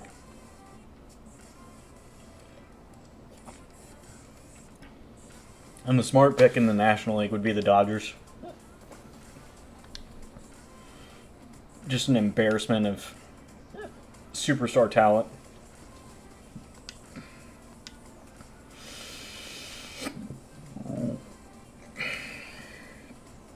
That's what I was... The Twins are like...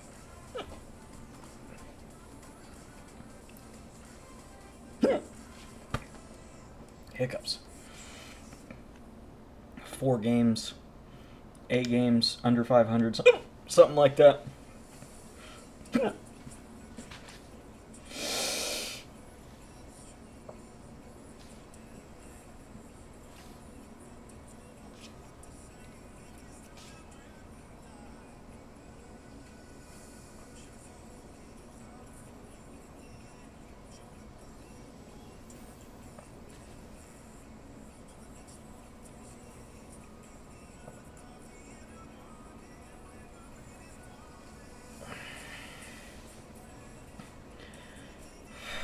But yeah, I guess it's kind of, it'd be lame to just be like Yankees and Dodgers. I'm not gonna lie, that was my least favorite World Series we've had in quite a while. Like most people, if you're not a fan of the Yankees or the Dodgers, like you don't want to see them win or succeed. And so having a World Series where I didn't feel like I had a dog in the fight at all, like I really didn't want to see the Dodgers win it. If there was any player in the World Series last year I wanted to see win it, it would have been Freddie. But like I said, there's no world where I wanted to see either of them win. I don't want to hear about the Yankees getting their 28th or 29th World Series championship. I don't. I don't want the Dodgers to start just rattling off World Series either. Maybe the Padres find a way to steal it from the Dodgers this year and go to the World Series. Okay, great pitches, man. Um,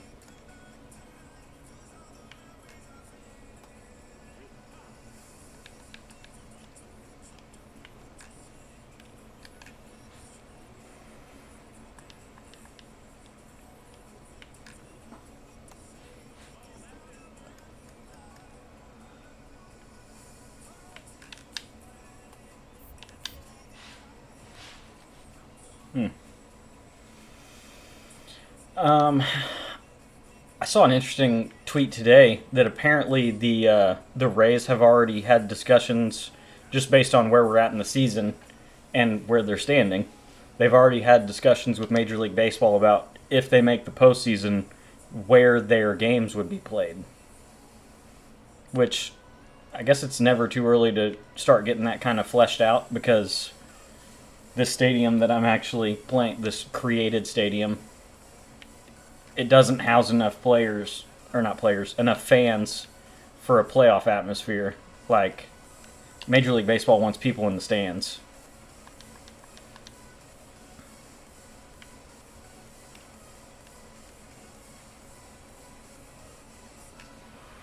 And having a postseason game that can only hold 18, 20,000 people isn't ideal.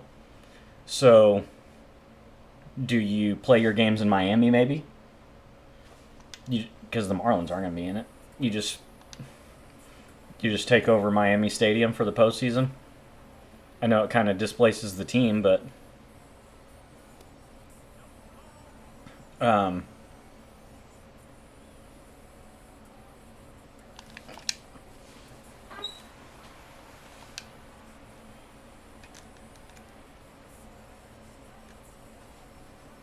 I swear I told him to go to second, but I guess not.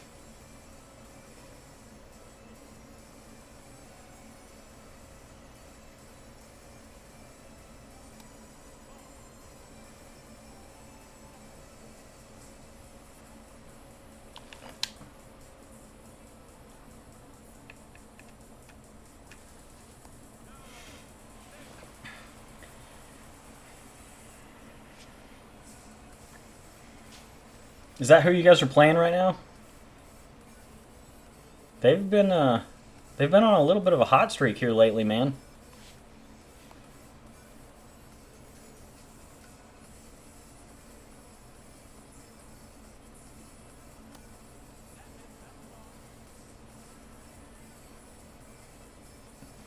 Yeah, they're kind of. I feel like how people were with the Padres 2 years ago in the postseason. Like they hadn't won a postseason series in so long that like people were actually pulling for them. I feel like the Rays are kind of the same way.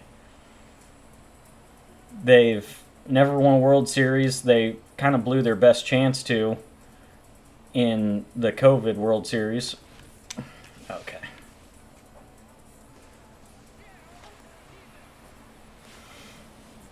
And so nobody other than Yankees fans, I guess they have bad blood with the Yankees, but like most people don't like hate the Rays.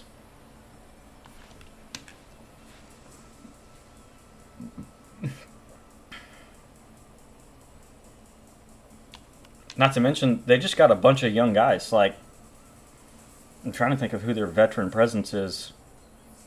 Danny Jansen, their catcher.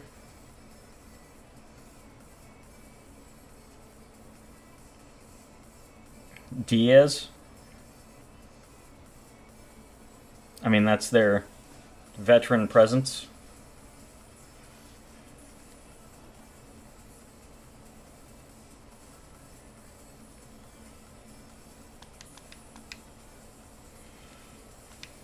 Let's throw a Ray, since we're talking about him. Why not? Bases loaded, no outs, and I got 1 run out of that. That was pretty disappointing.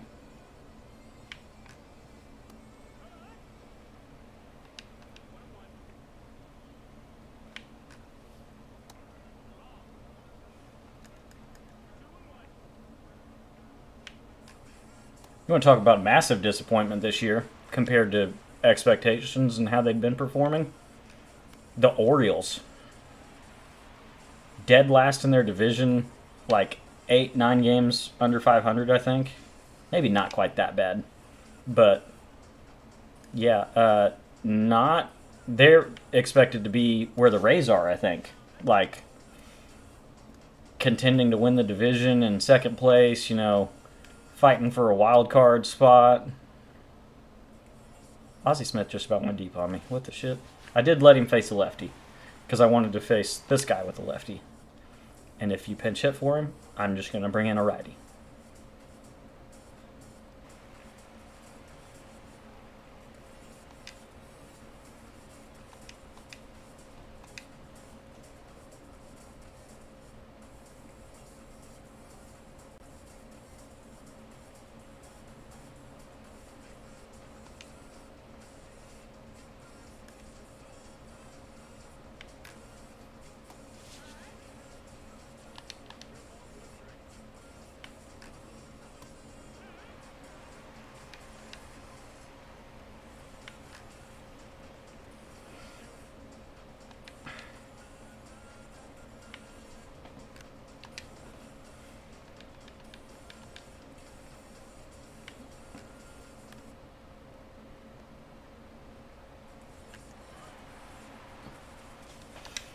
I mean, I'd like to see y'all in the postseason. I think you guys have a fun team with young guys, a good mix of young guys and some veterans. Like,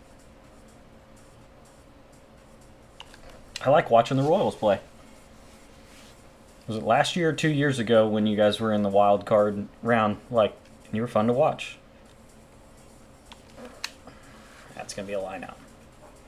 Ambush, good timing. Center dot's touching the ball. Nothing. Goes nowhere.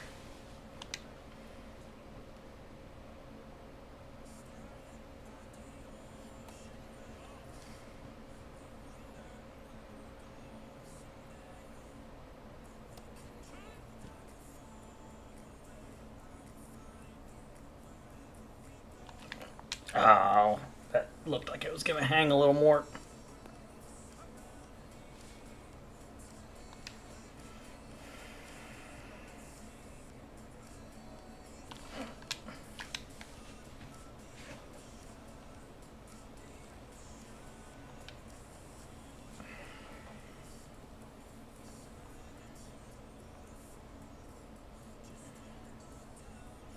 I bet so. I read an ESPN article about like prospective trade deadline guys, and Felix Bautista's right up there at the top of the list because they're so far out of it that I mean, and I don't know where he's at contract wise. It might make sense for them to move him.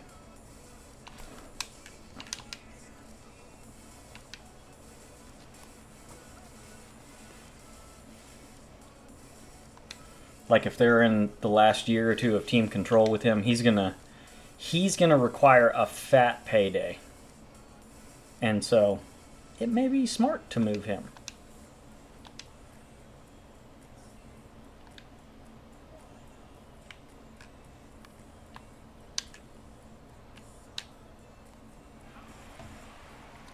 Other than that, like they don't really have a lot that they can move at the dead. Like you're not going to move Gunner. You're not going to move Adley.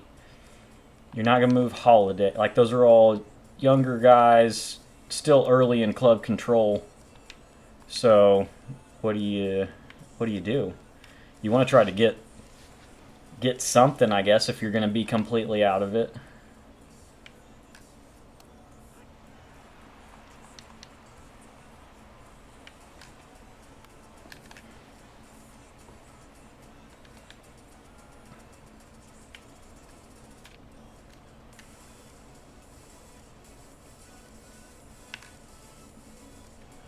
Why were you telling me I could rob that?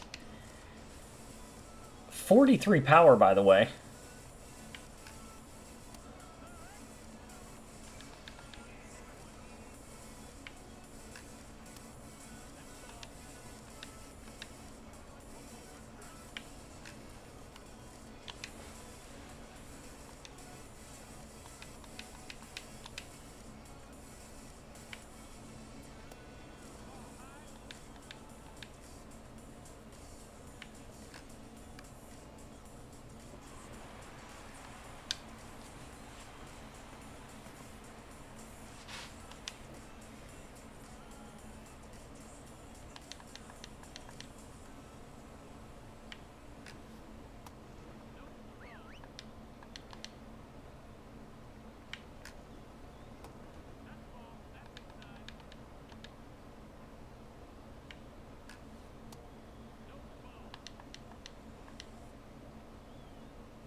Oh my god. Why is that missing so bad? I know I was a little early on it, but it's because I wanted the pitch in. I didn't want it in his mouth.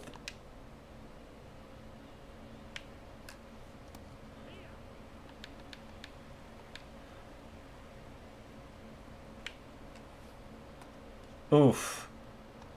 That's tough.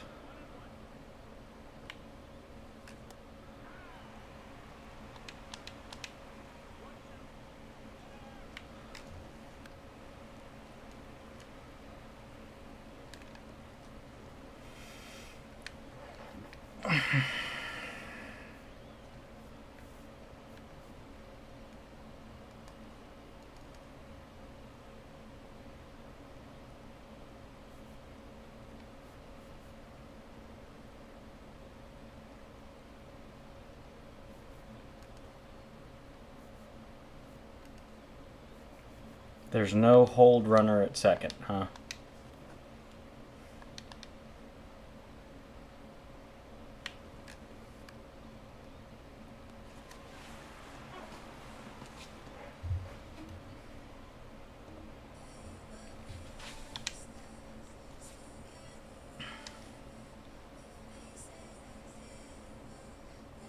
Please do it.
You can't change pitchers again, man. You gotta face one batter.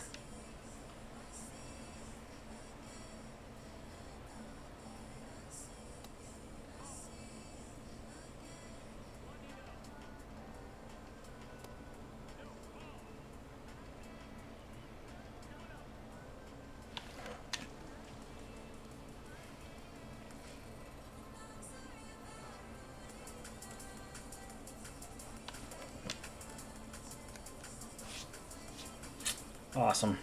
No check swing. Again.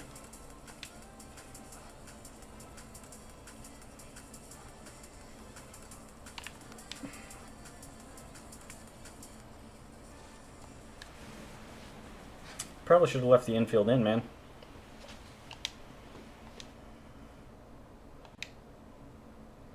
I was kind of hoping to lift that ball, but it dropped way lower than I thought it was going to.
Three and 0, and it's already to the point where I can't find the game.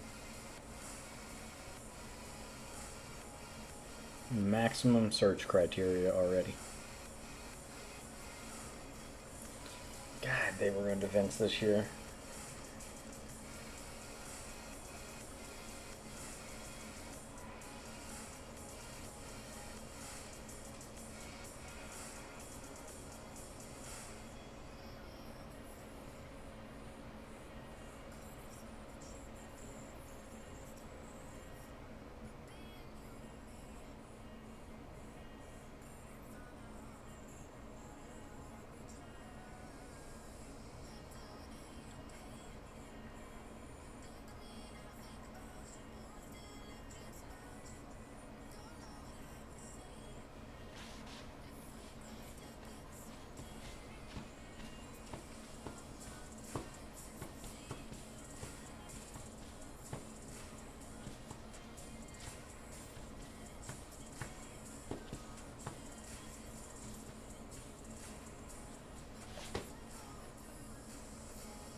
Man, it stinks because there's only been one time this year that I've actually got to go through a full 10 game run in events.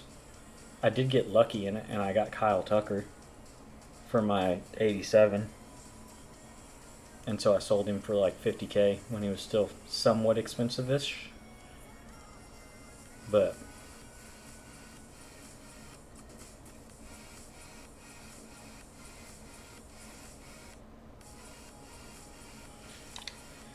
alright, I'm going to give it a minute. I actually need to run to the restroom as well, so I'm going to take a quick restroom break. I'll be right back. I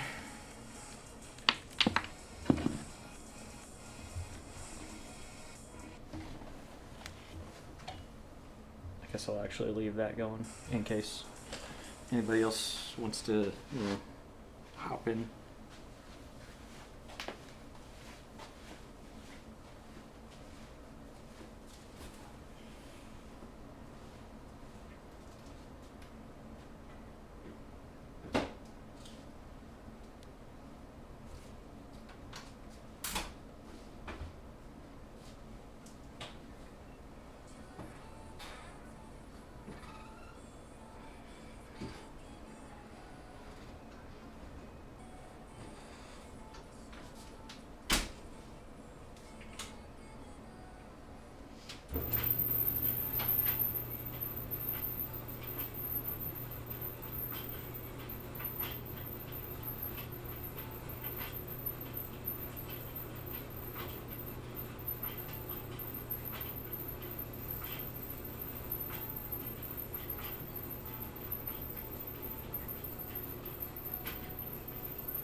Okay. Sorry about that. Duty called. That was a really bad pun.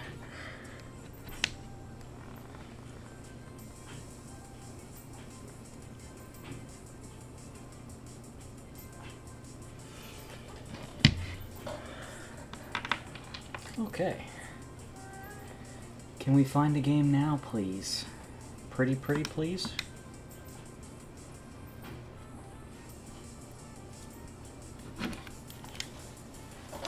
Oh.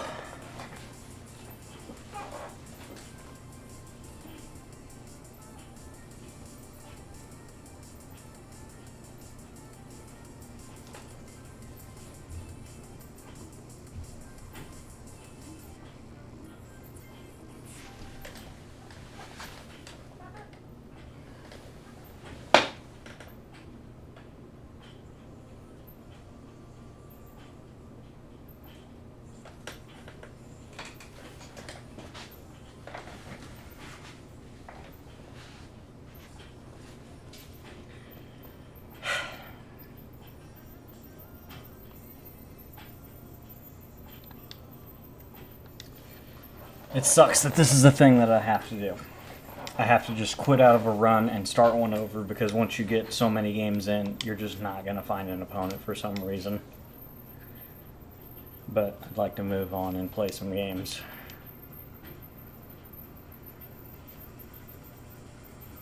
I don't think your rating, quote unquote, your record in the event should matter. It's just an event, man. People should just play. This isn't 23 when there's 10 win rewards that are going for $250,000 stubs and shit like that. Like, people should just be able to play.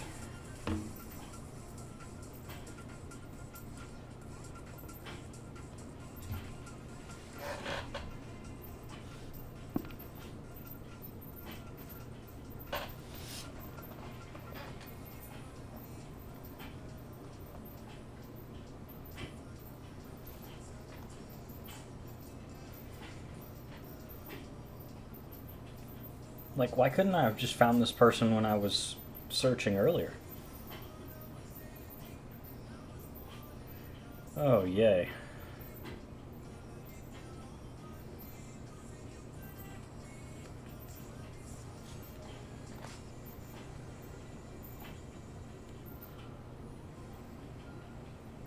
Why do we do this with their hats off?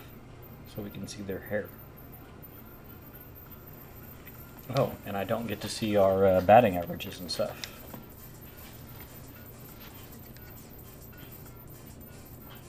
He throws a very hard slider even though it's not outlier.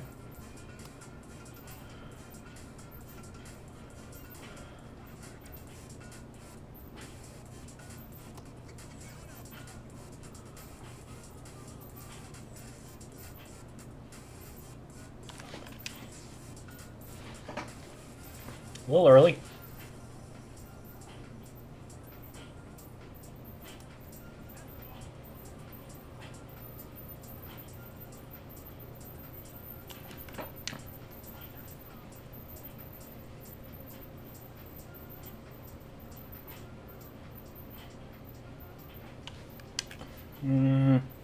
Good job. That was ball 4.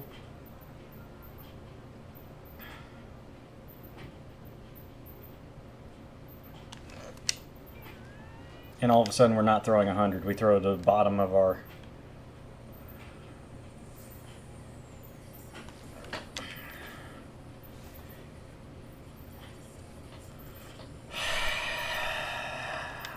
Awesome. Awesome.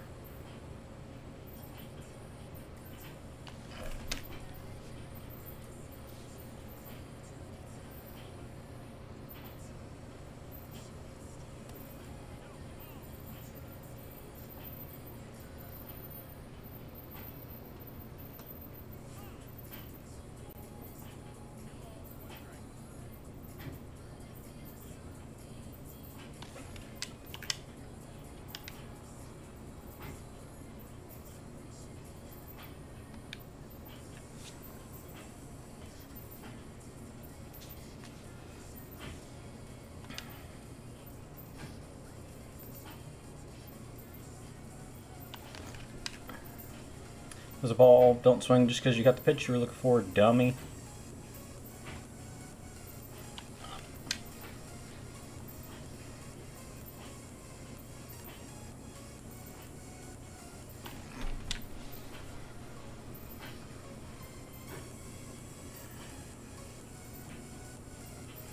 Okay.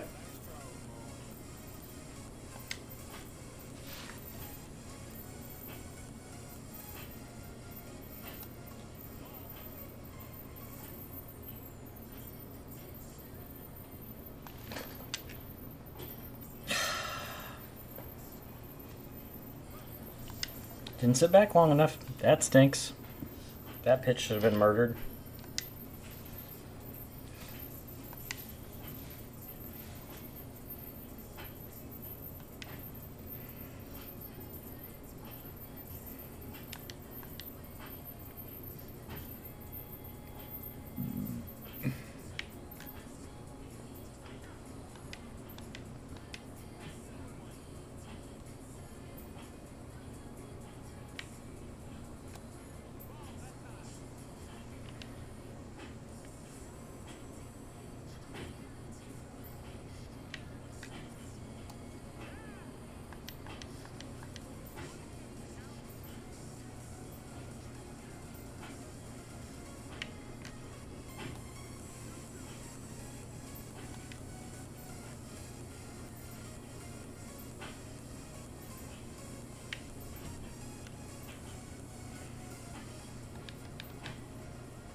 The tiniest sliver of the par that's not in the strike zone, huh? Perfect release. Nothing.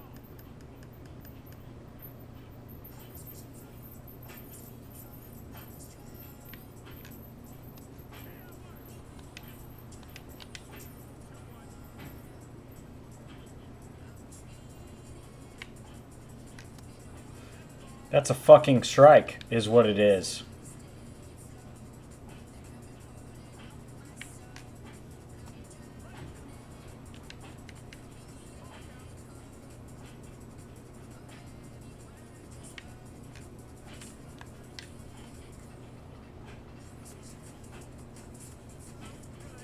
Thanks, Kemp. Man, that was a small-ass fucking green zone for the throw.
And all of a sudden, Mr. Swings at Balls bouncing in front of the plate's got an immaculate eye, huh?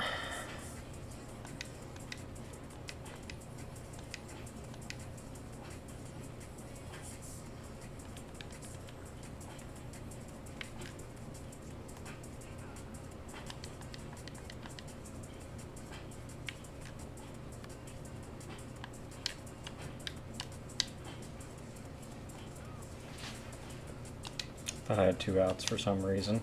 That's good. I will say that's the downside of events not matter. That happens all the time when I play events now. I'm just not paying attention to the outs, and instead of turning to and ending the inning, I have to face somebody else.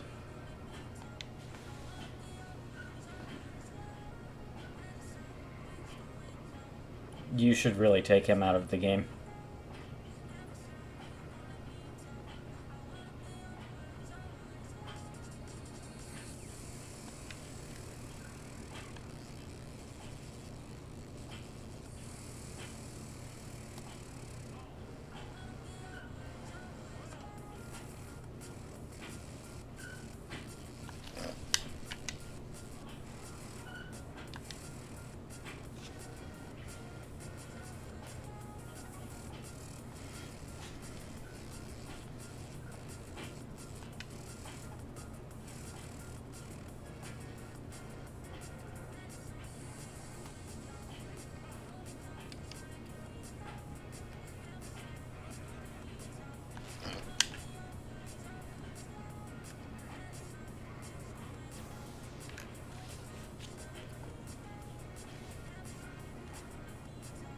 Hundred and one.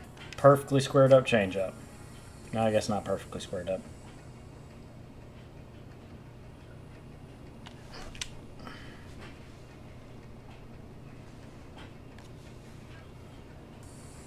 A little baseball knowledge on him because he knew not to go to second there.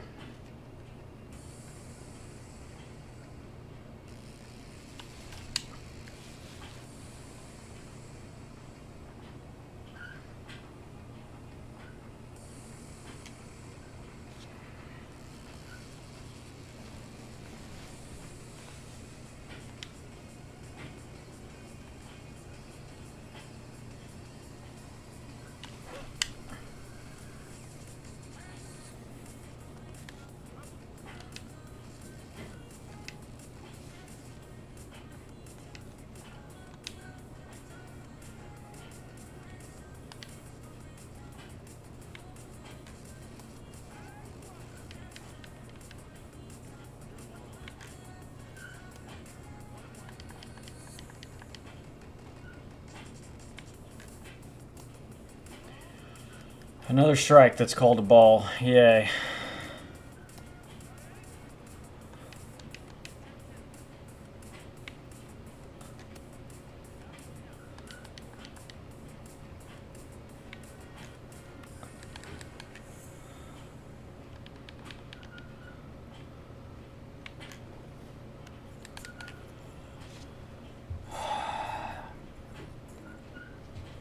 I would love to show this to people that, like, I've had buddies that have talked about playing MLE The Show, and they're like, I just can't play online, man.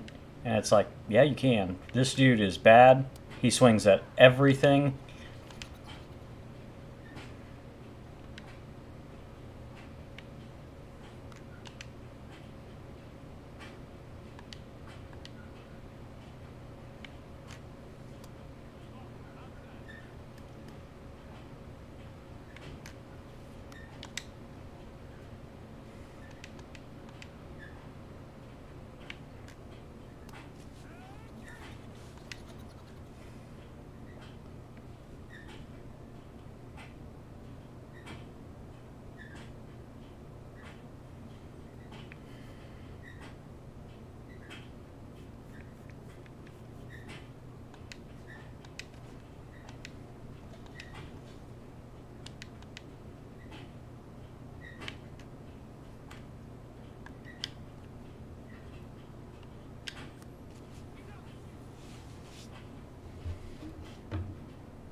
Which, granted, he doesn't have a hit yet. I had 2 errors that led to him getting base runners, but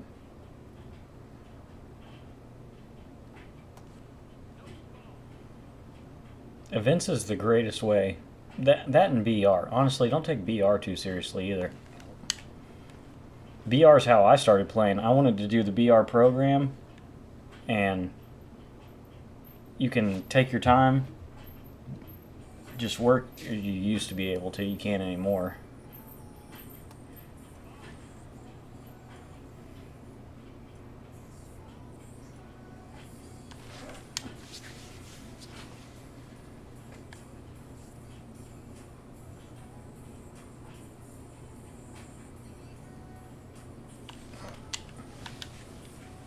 That was a really good changeup, actually. I just kind of had a feeling he might throw a changeup there.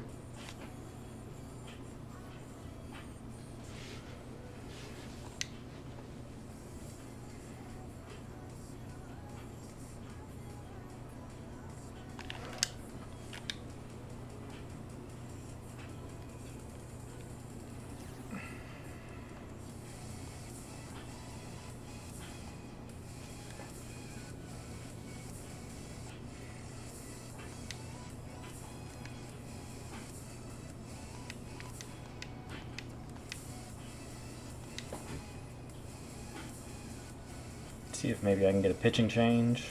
Nope, he's gonna leave him in.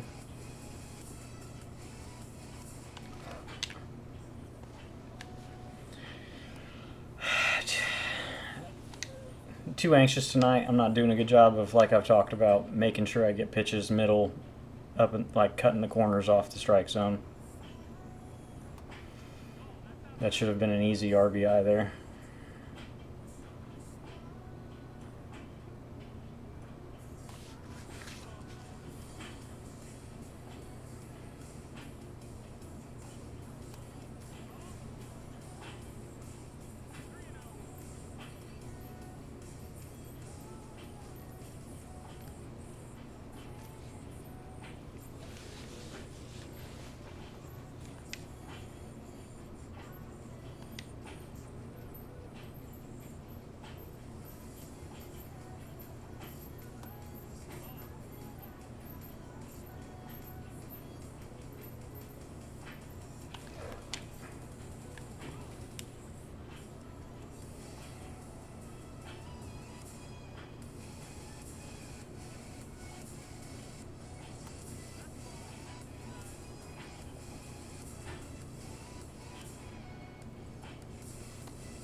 Quite confused why I told that guy to steal and he never moved.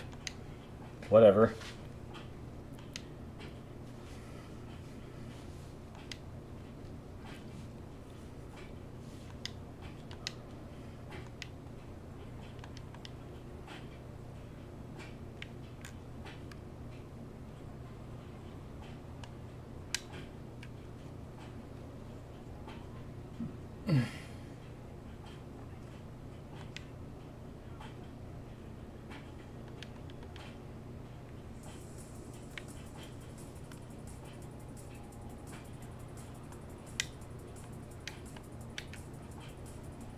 The best defensive outfielder in the game, and I didn't get a blue until I got to this option to throw to second base.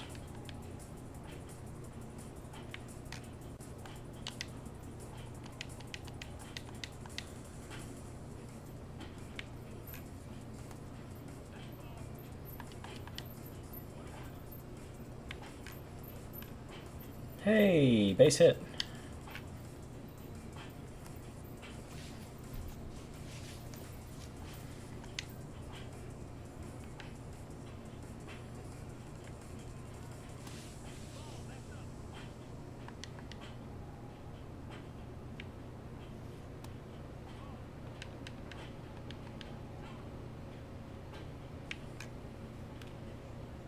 Another hit. Don't love that, honestly.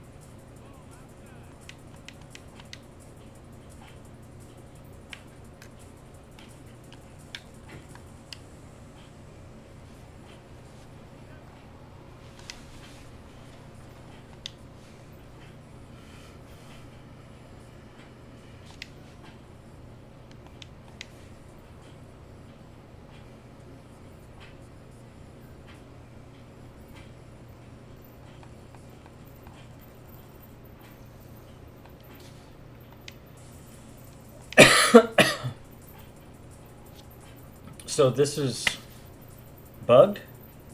I've been sitting on 87 all night now.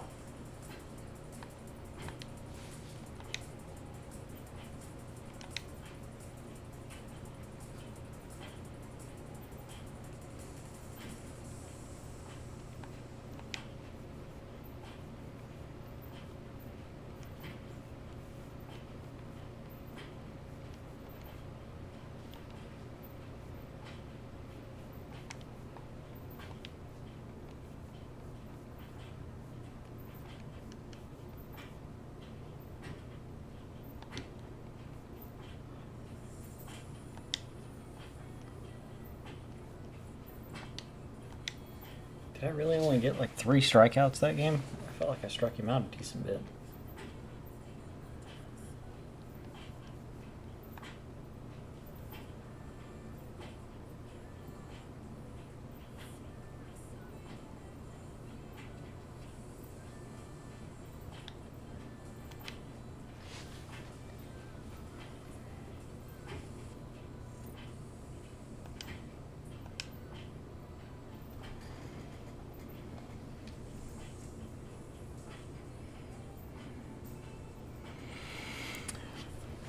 Man, it was honestly just kind of from the time the game came out, you set your mind to try to do live series first and foremost.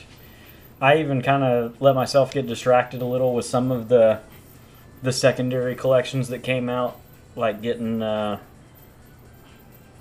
DeGrom, or what was the next one after that? I don't remember now. I tried not to spend a bunch of stubs and lock things in. I'd sell my World Series rewards as soon as I hit World Series and get them back in the rewind pack. That kind of stuff, man. It hopefully, which, like you said, you're 2 expensive cards away from getting it. Hopefully the All-Star like content drop. Most of both of those guys will get a card, more than likely, because they'll be All-Stars. And Judge maybe, like, Judge and Bobby Witt, because Bobby Witt competed last year, but, like, if they get a card for the Home Run Derby or the All-Star, Team Affinity drop, maybe their price starts dropping finally. I can't believe how expensive it is this year. That's weird. But I didn't, grind Diamond Quest like some people talk about for hours and hours on end trying to get stubs saved up. I played, I did the programs, I sold what I could.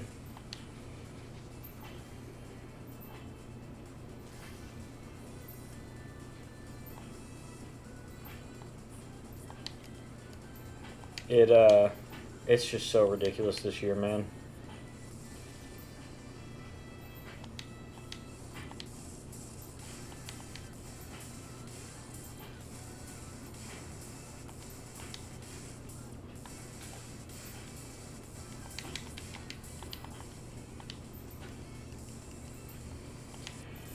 I did a little bit of roster investing, not a lot. I had a couple guys that made me probably 120, 140,000 stubs. No, Merrill Kelly probably made me like 90K. And I don't remember who the other one was now. If you can find some people that you know is going to go up in overall and you can buy them below the price you're going to be able to quick sell them at. I'm not a big fan of flipping the market or doing a bunch of investing because I'm playing a baseball video game because I want to play baseball, not play stock market exchange.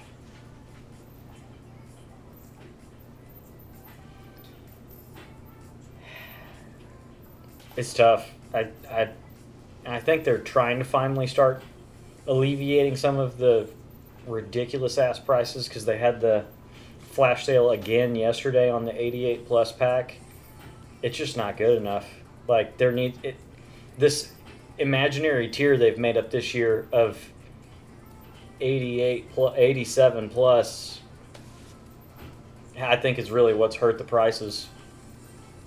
It should just be 85 to 89 and 90 plus.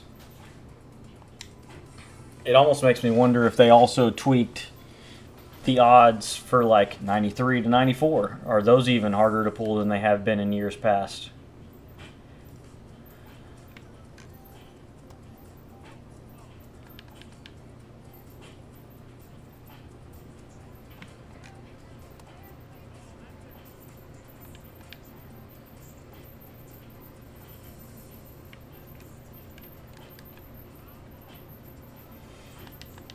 It stinks, man. This was the latest I've ever felt like I've I've had to wait to get live series done myself. I shouldn't say that. The first year, since I didn't really know what I was doing, I don't think I got Randy Johnson until, God, the best outfielder in the game can't make the fucking play for me, huh? I got Randy probably like right before the All-Star break in 22. That was the first year I got back into playing the show and my first year playing Diamond Dynasty.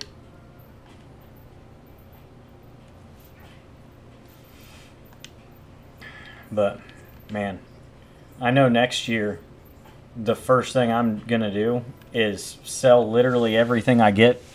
Like, even all the live series cards I get, I'm going to sell everything and just try to get Shohei and Aaron Judge first thing. He's fucking late, man.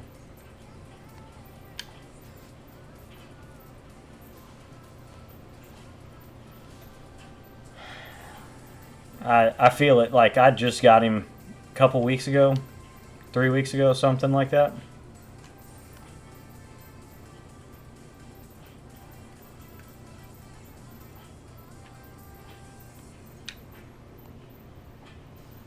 That's a blue throw. That was a blue throw, by the way, that took the third baseman on a reach. That's great.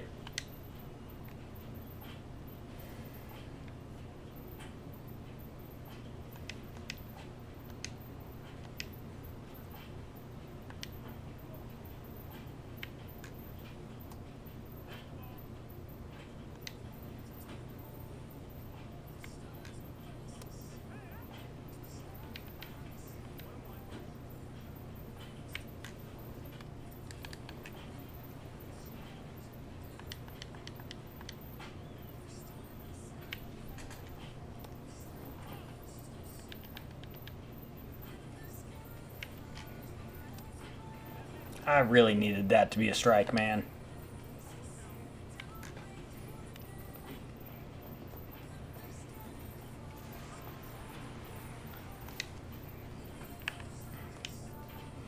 Yeah, it's kind of fun. It was easier for me to get Scott rolling than it was to get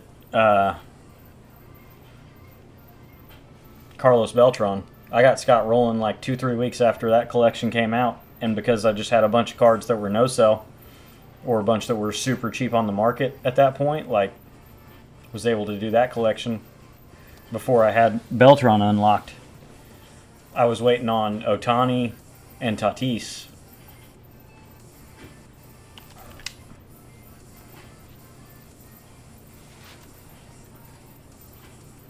And I'll say I didn't get a single 90-plus live series pull. I still don't have one this year. My best live series pull was Cattell.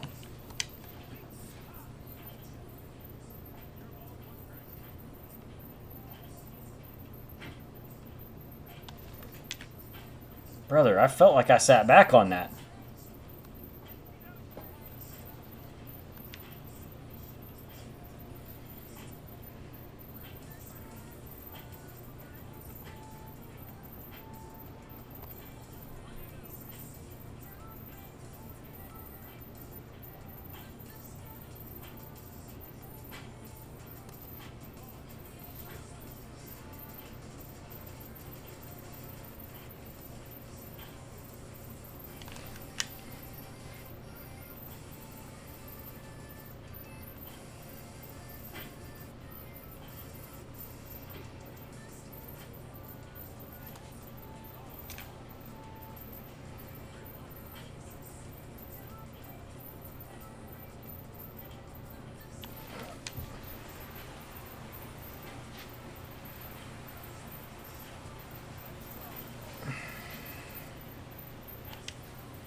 I had a feeling he might go there, but I didn't want to cheat up too much.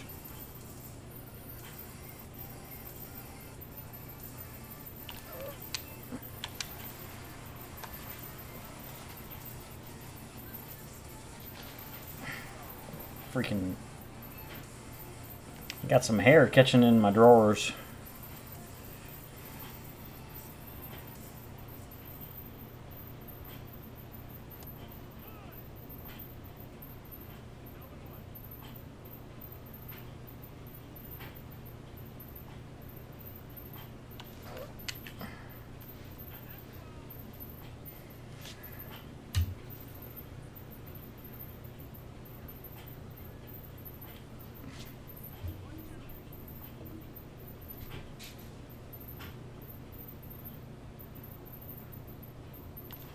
Oh, good change up. I thought he'd go back to the four seam.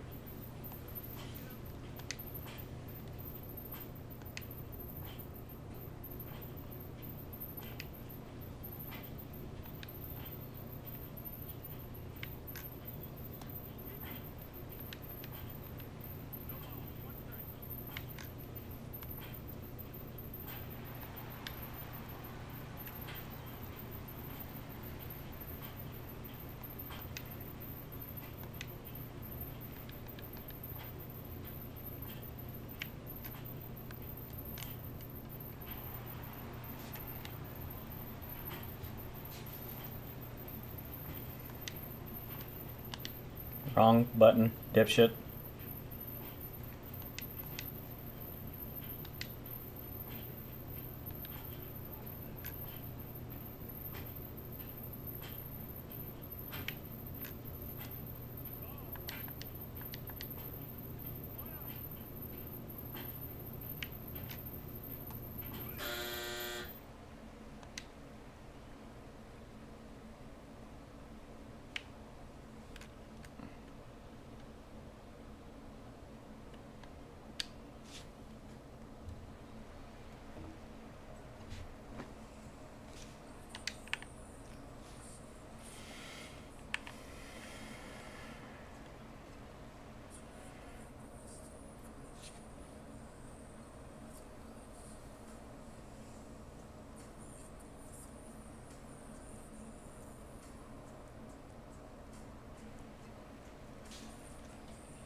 Under it. I can be just late, but I gotta square it up a little better. That stinks.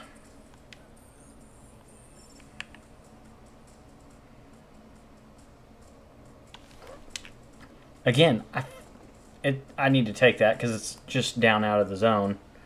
But I feel like I'm pretty on that pitch.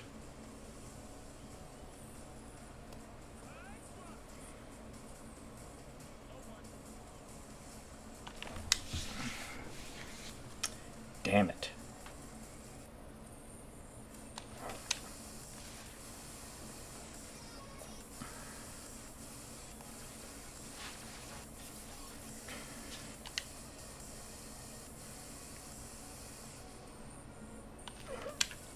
Please get down. No, just get fucking caught. That's great.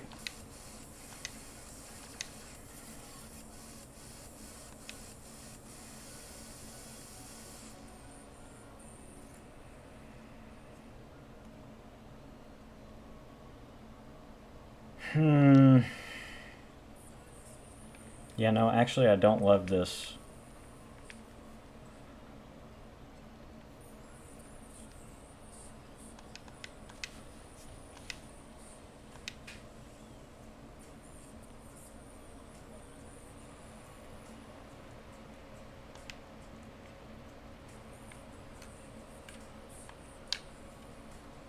You fucking idiot.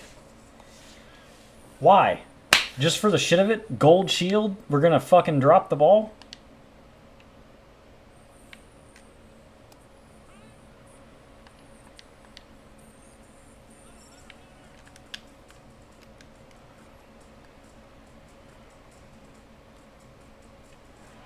That's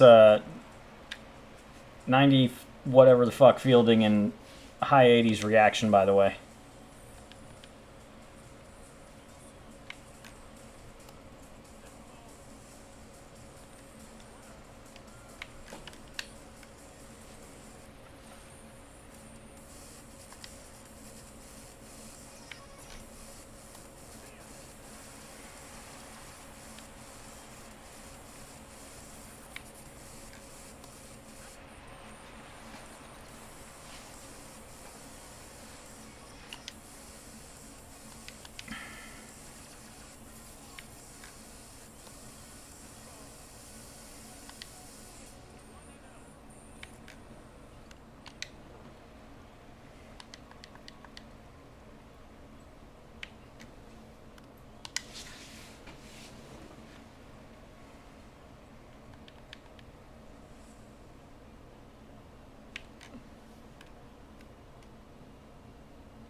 Again, 3 wins, and now I can't find an opponent.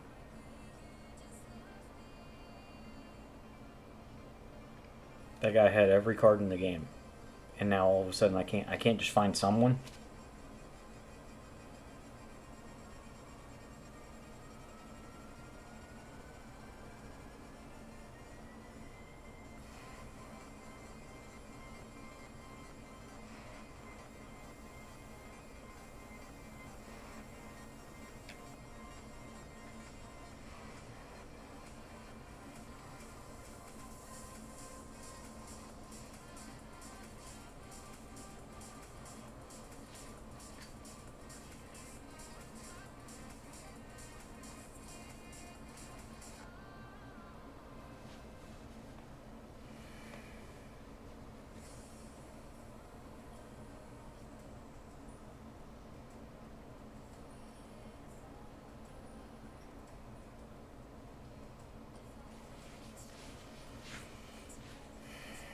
Whoa.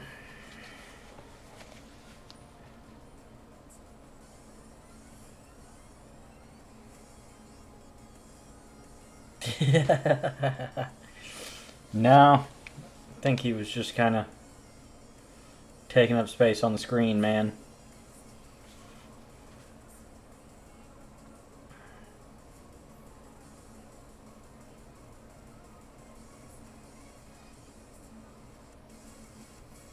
I forgot Buxton's live series was supercharged.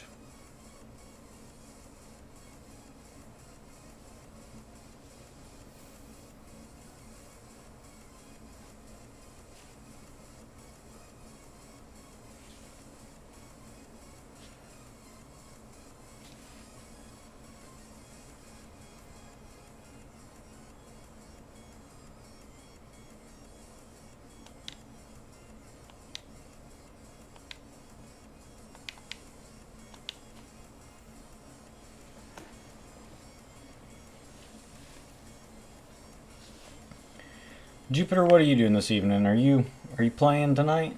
Or are you just hanging out?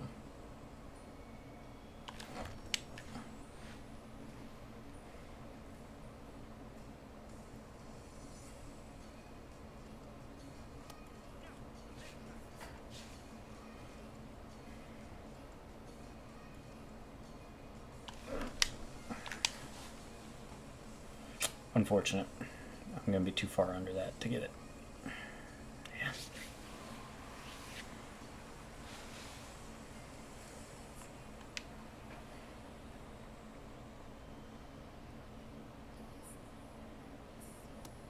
Yeah. Oof. This Silver Randy's got ginormous pars, man. Come on.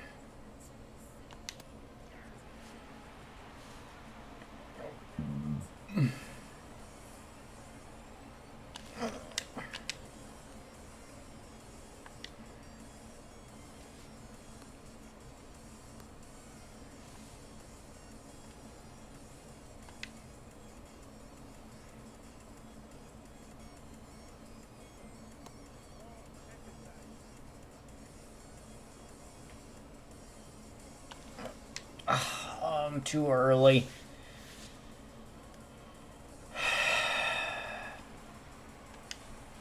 Hate seeing a pitch and feeling like I'm sitting back enough. And splitter forkball, man, it's so tough for me.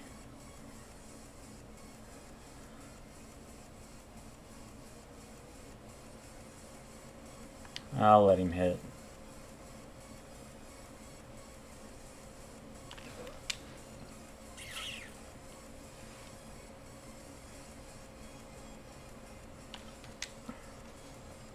Shouldn't have.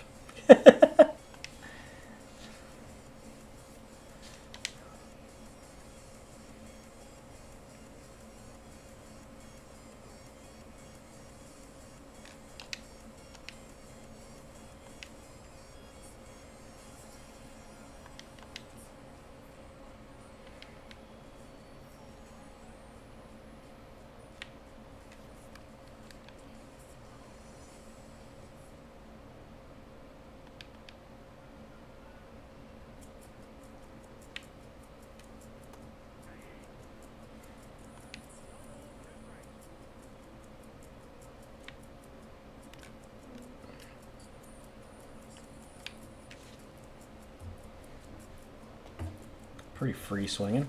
Like that. Don't love Trevor Story now. Getting to come up against a lefty.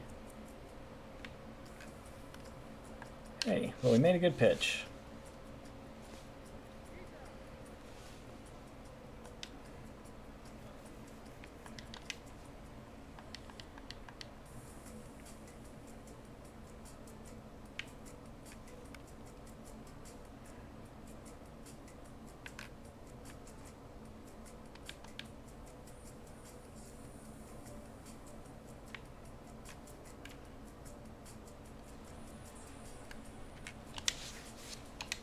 I forget how good he is defensively. I immediately was going at a deeper angle to cut that off, and then I realized he could get to it.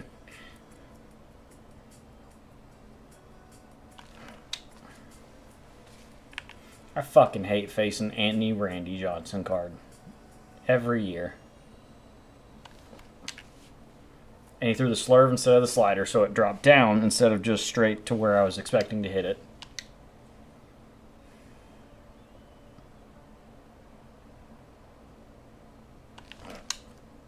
And a perfect line out. Of course. Of course.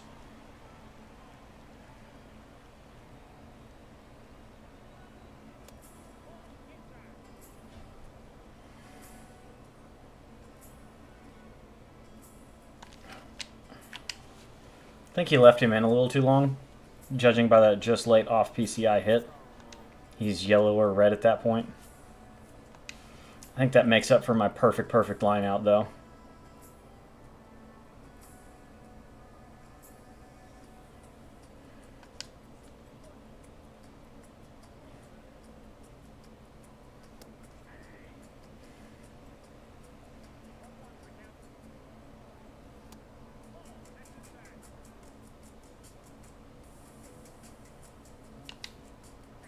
Dude, check swing. Come on.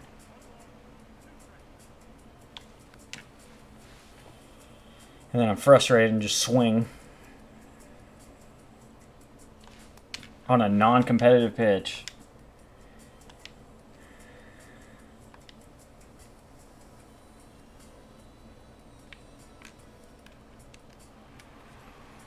Does this Ian Happ always get bad jumps? Like, he's a great defensive card, supposedly. Why are we so shit at reading fly balls if we're supposed to be good?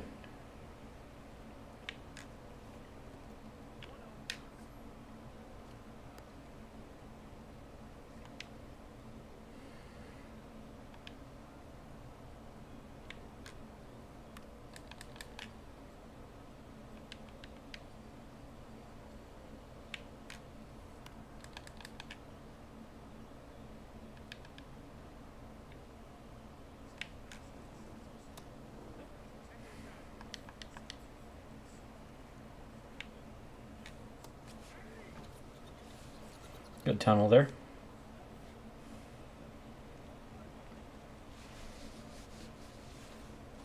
I mean, he's balanced.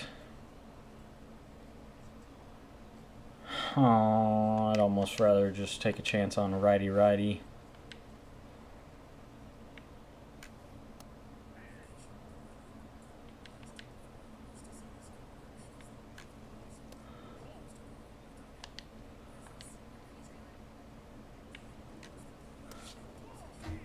Another advertisement already, huh?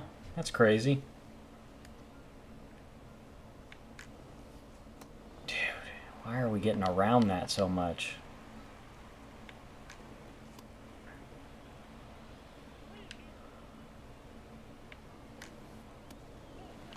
Okay.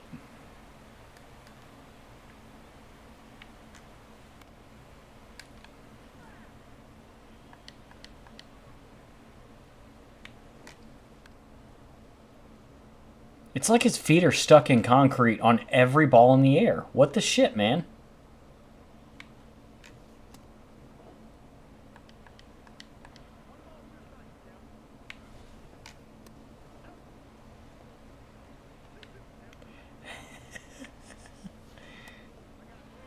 My bad, man. I'm not trying to.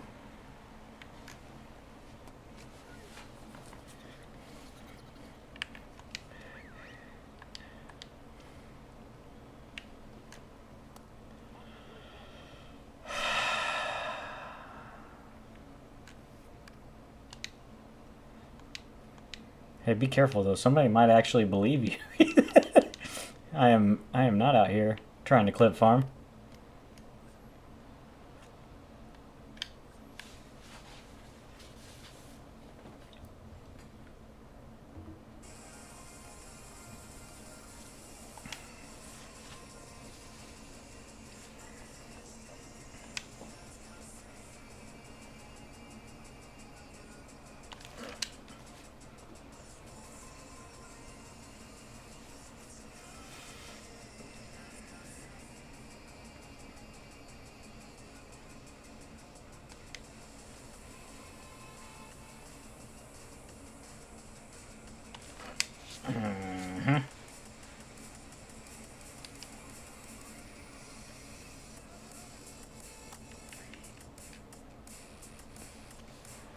Dude, 90 speed, 90 stealing.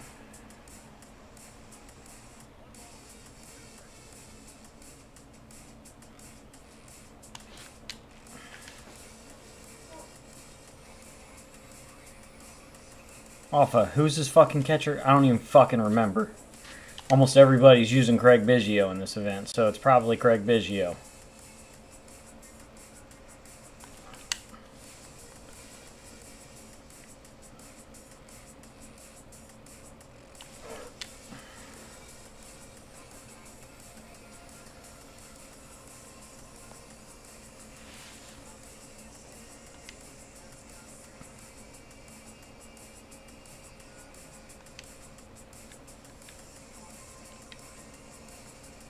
Jonah Heim.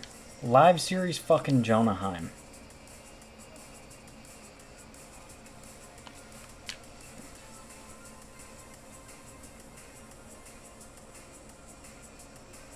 Honestly, just kind of wanted him to think I was looking in. I was hoping it would hang up, maybe.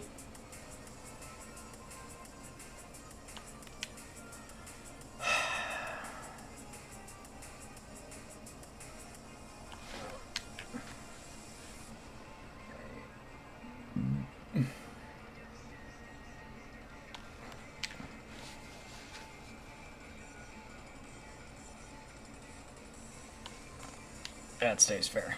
Damn it. It's just too swing happy that whole inning.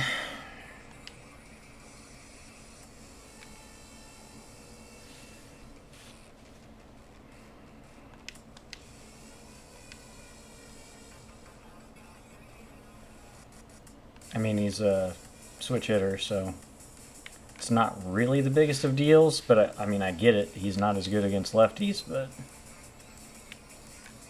you're the one using him instead of the only diamond catcher that you can use in this event.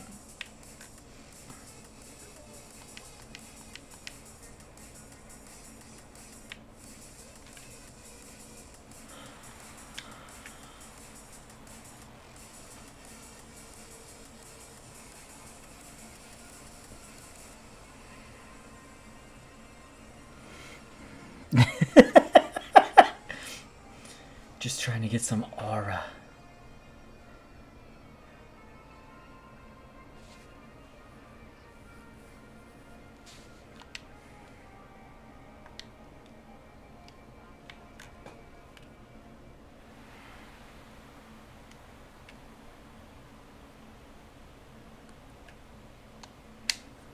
He just fucking ran. Are you kidding me?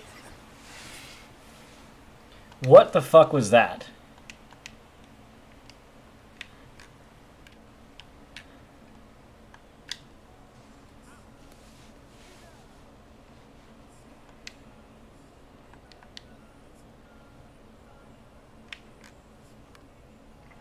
What are these fucking hits he's getting, man?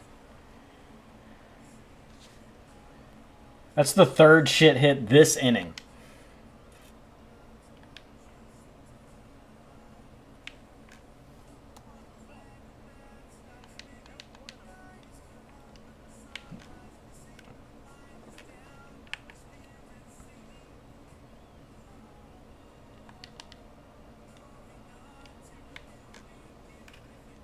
And that's the ball game.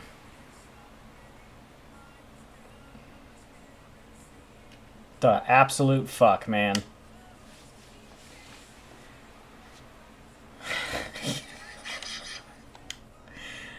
Oh my god. 3 late bullshit hits in a row. And I mean, he was technically late there. That was a cutter in. What did they do to Jose Alvarado, by the way? That looks nothing like... They intentionally fuck up his face model so it didn't look like him anymore? And they gave him red eyebrows?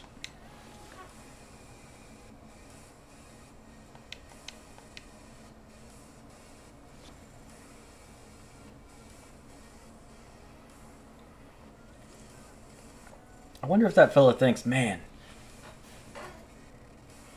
Dude, I mean, it worked, so I guess kudos. It was dumb enough I didn't expect that I needed to throw home, and he scored. And then he got 2 more late hits and won the game.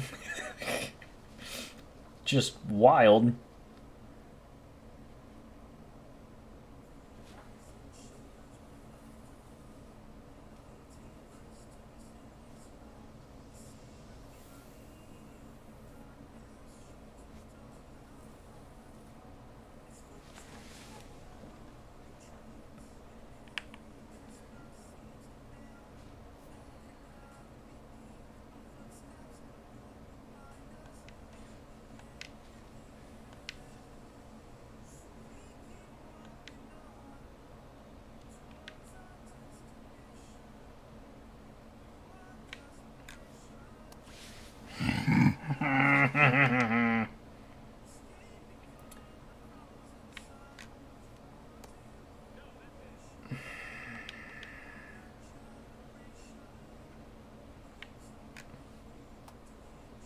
We're doing great right now. 3 for 3. Perfect releases. Balls. Holy shit, we decided to throw a strike on one.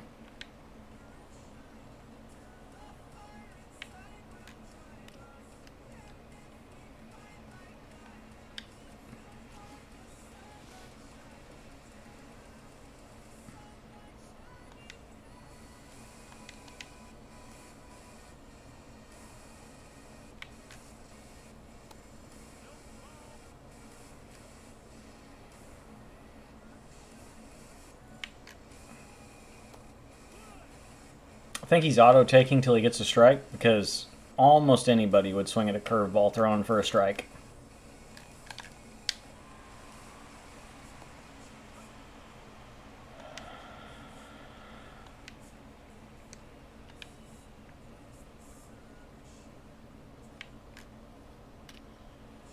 And we perfect a changeup in, huh? First changeup in of the game. Nice. P5, but that's the first online home run. That bodes really well.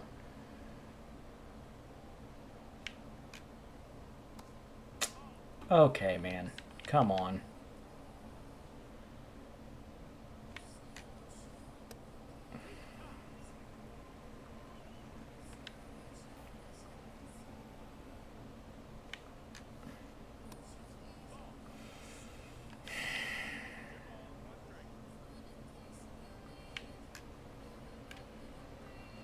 And an early hit to right field. Cool. Down and away changeup. Intended to get him to pull the ball for an out. And instead it's like, no, we'll give him a hit.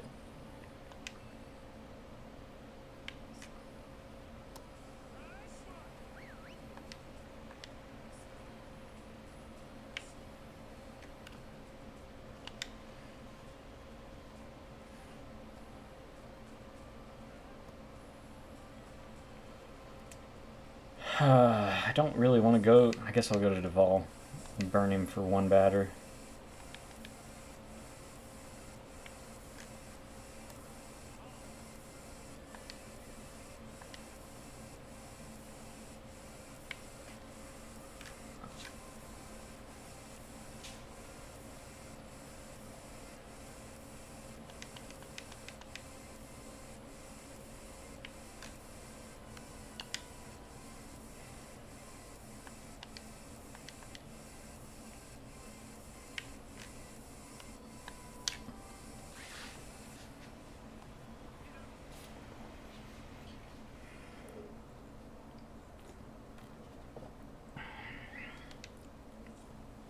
Wasn't that first pitch? First pitch change up, down, and in. He hadn't swung at a first pitch all game either.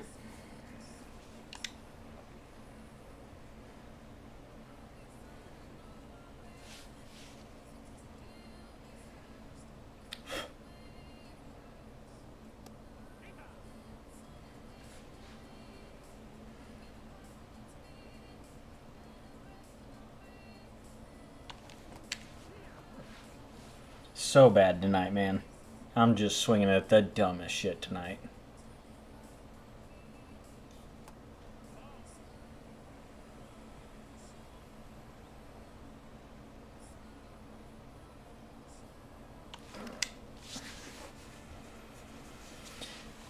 I don't know if people are playing their outfielders shallow, but I feel like there's been some balls hit to center that could get down, but they're not.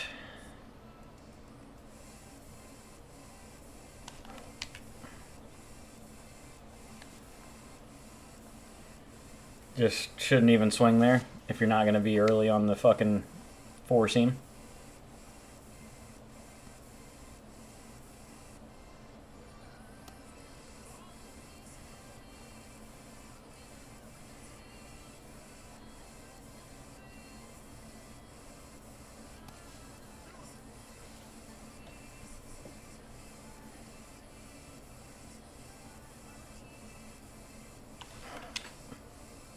That's going to be a line out. No, it's not.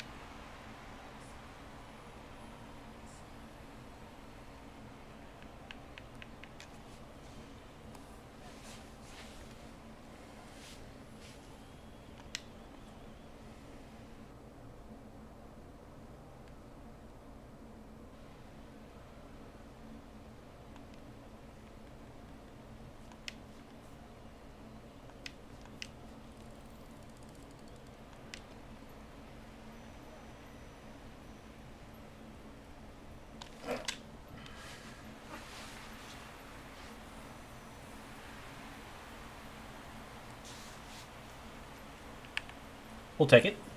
We'll take it.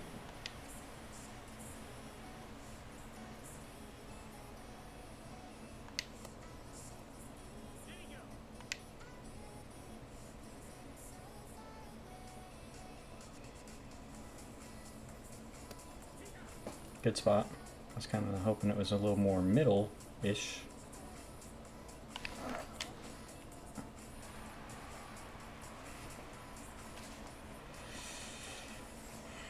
What a terrible animation. And I mean, by the time he overruns the ball, I can't take the extra base.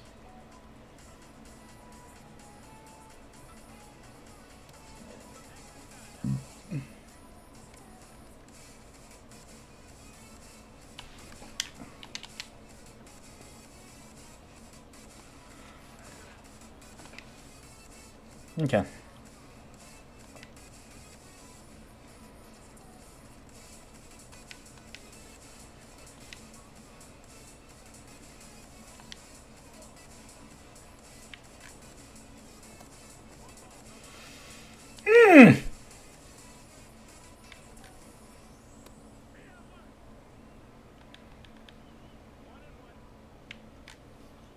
What was that stutter? My God, I'm so sick of the dread stutter in the game, man.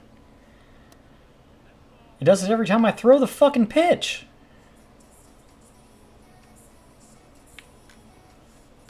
I am not using him. Why am I the one getting the stutter?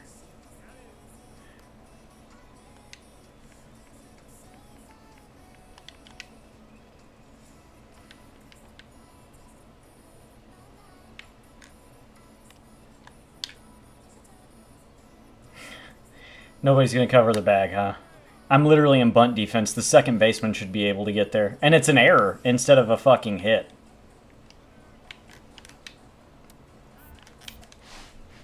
Slide step, perfect throw on a fastball, doesn't matter.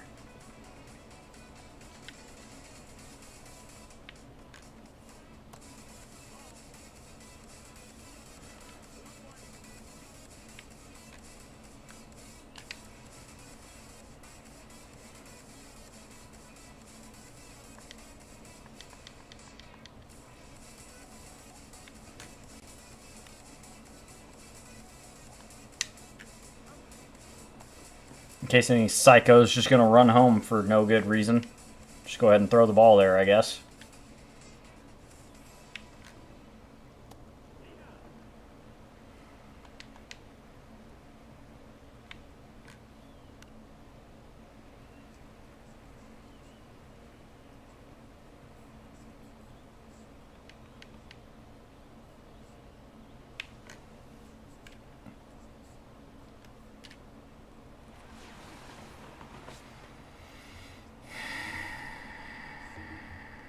Brother.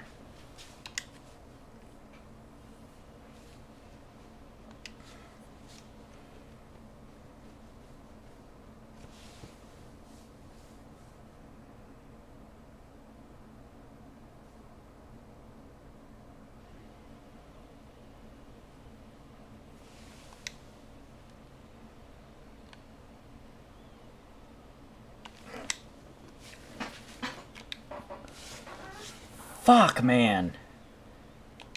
I'm under it, but I thought I was fucking going with that pretty well.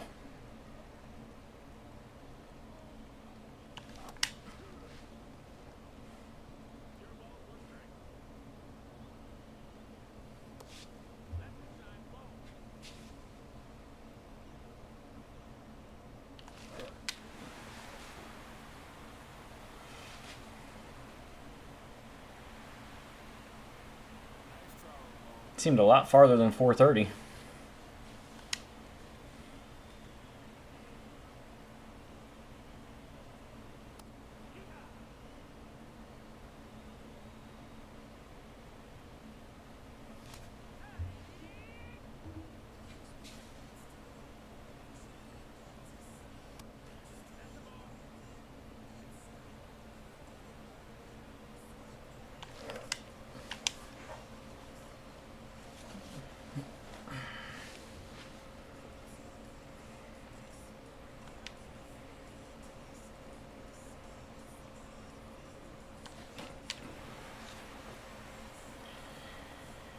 Not having a secondary fastball hurts that guy a lot.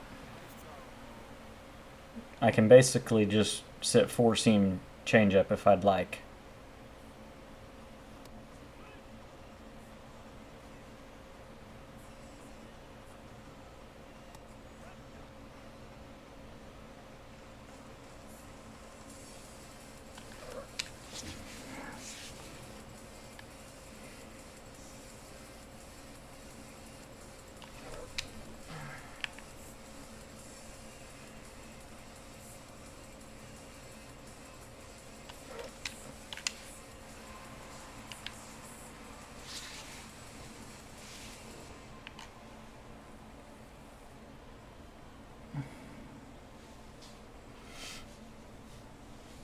I just realized I'm 3 subscribers away from having a shotgun a beer again. Oh, and then I'm early with the best hitter. Cool.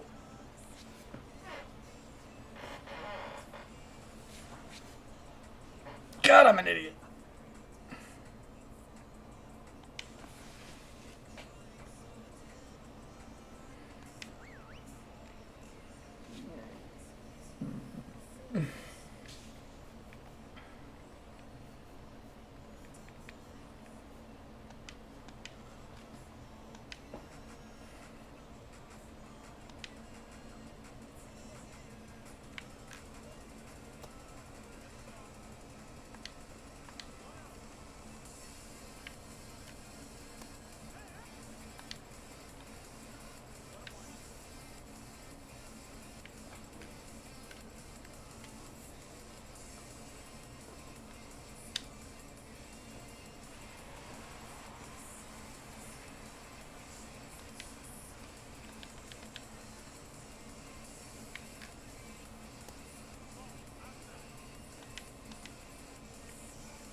Dude, can I stop throwing that for a fucking ball down and away? Come on.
Goodness.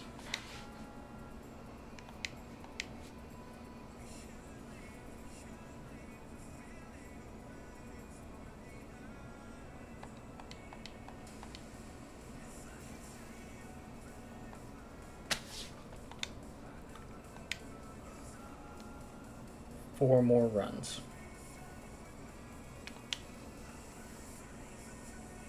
One more hit.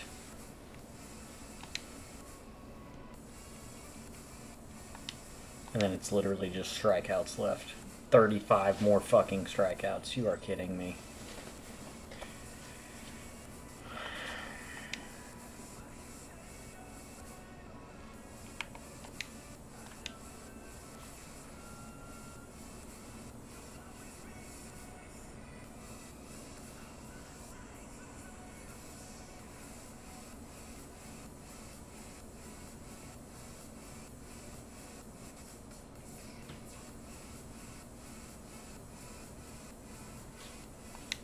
Boob feeler, get out there, bud.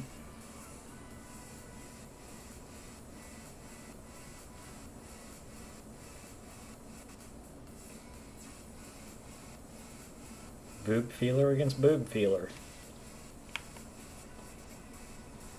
Parallel 5 Kyron Paris. So we've been playing a lot ever since the game came out.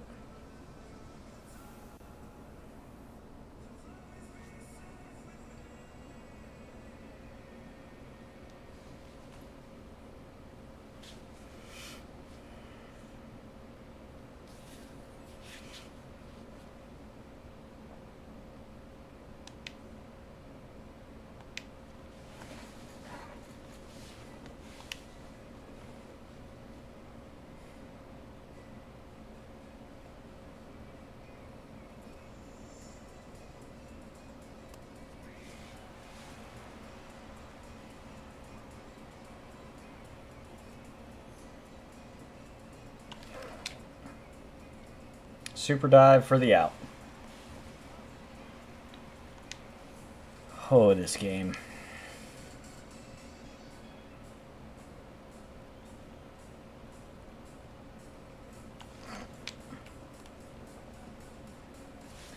I'm super on top of that, so I can't even be mad about it.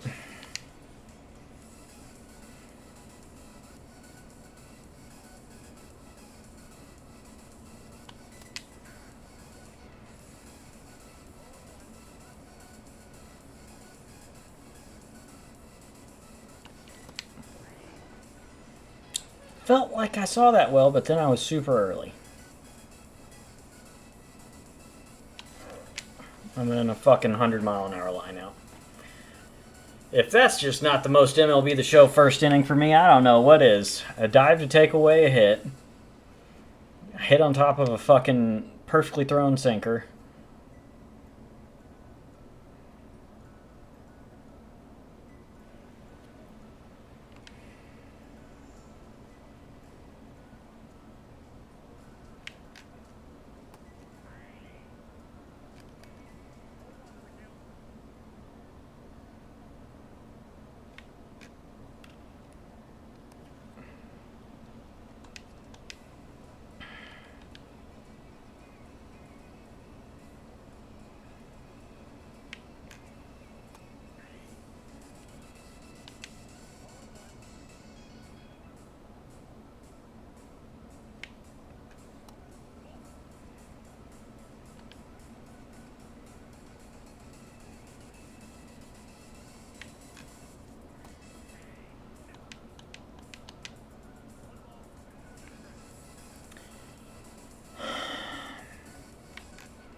You're fucking hoe is what you are.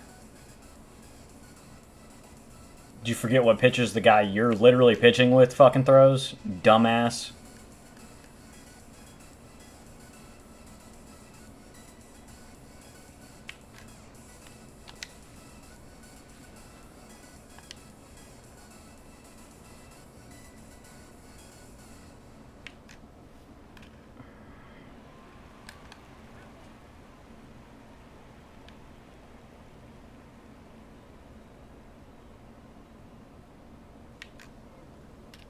Yep.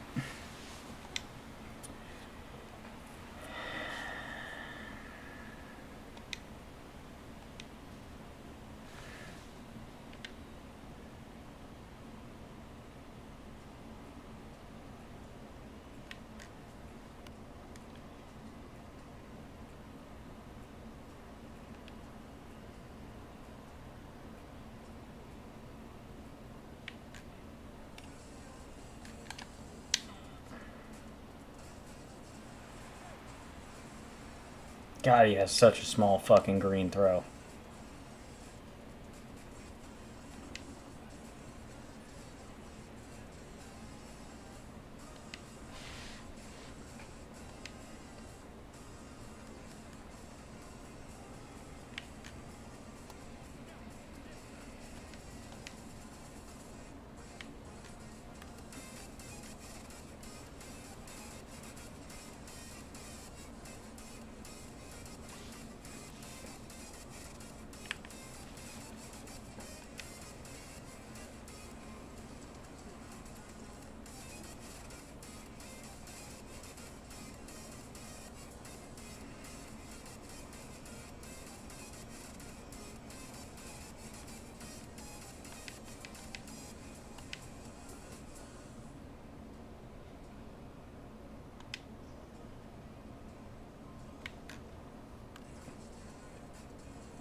Yeah, did they make him look super fat this year? What is the deal?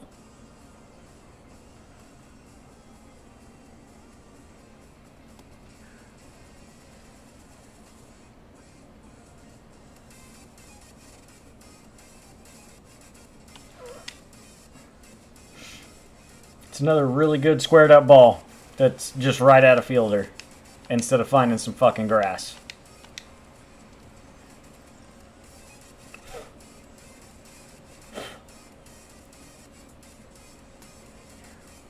And Bob Feller's super dotting because I've had fucking 100-mile-an-hour lineouts. That's great.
Brother, that's a ball.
Dude, can we stop fucking super dotting with guys with giant pars? It's fucking horseshit at this point. No, we'll just keep doing it. We'll fucking dot sinkers up and in with Joe Kelly. With that ginormous par on his outlier sinker.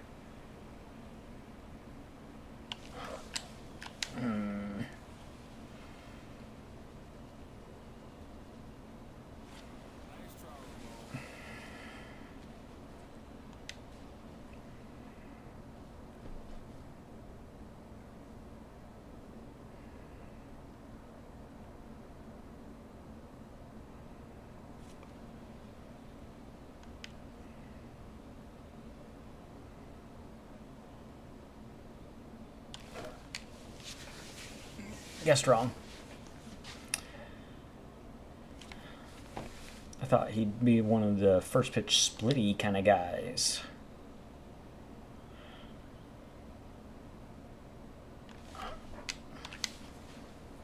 Just late? Sugma.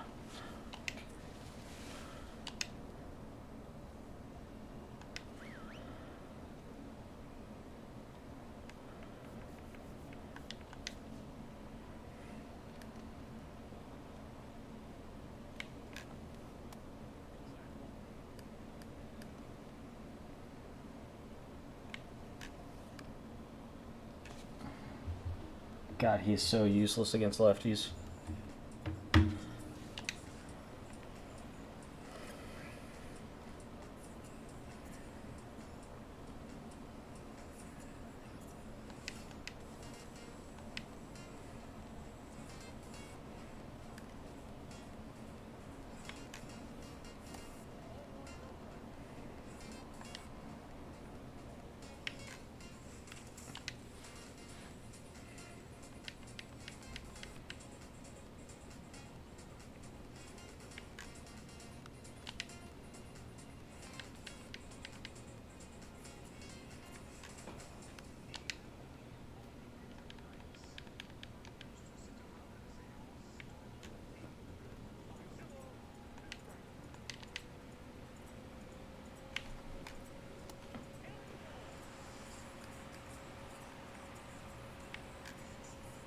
Dude. He is so far under that. Are you fucking kidding me? This game, man.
I thought there was another supercharge that I was missing.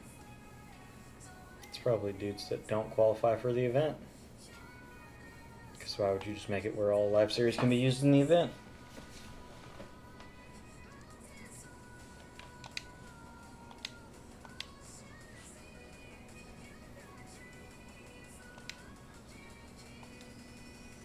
I think I need to score 2 more runs and then I'll have Machado done.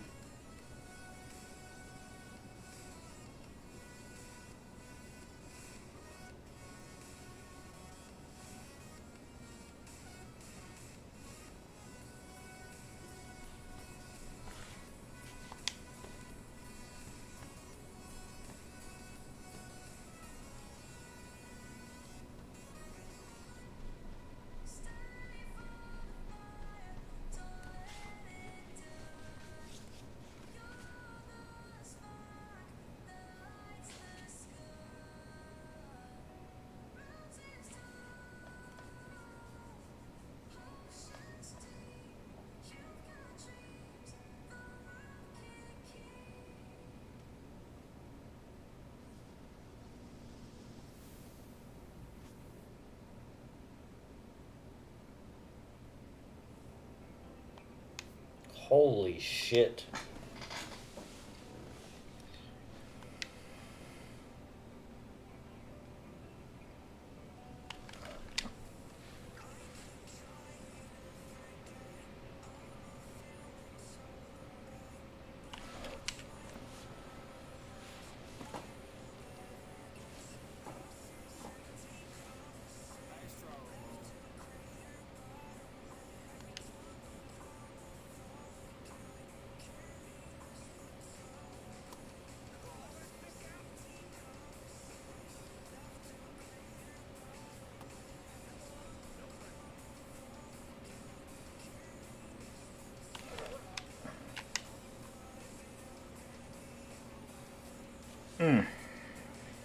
A little late. A little late.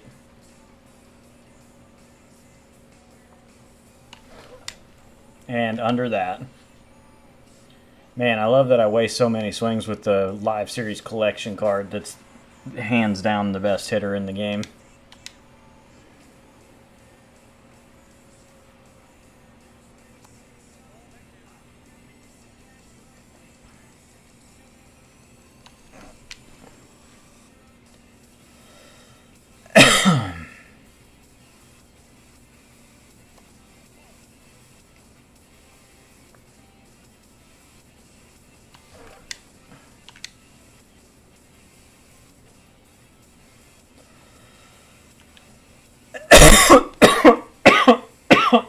Excuse me, I'm sorry.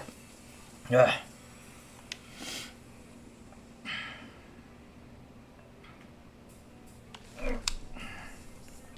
Fucking line out.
I just need to score one more run for the mission, and then I'd really like to just get strikeouts against this guy if I can.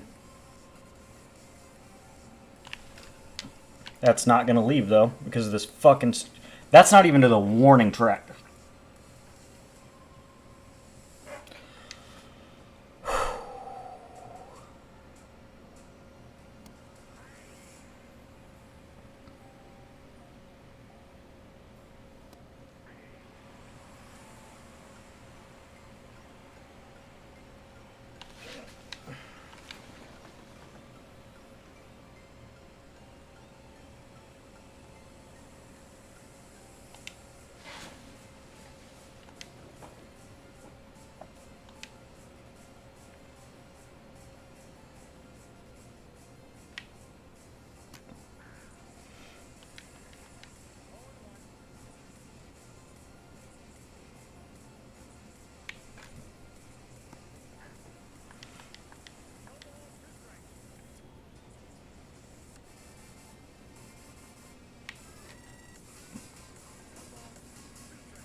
Late, very late.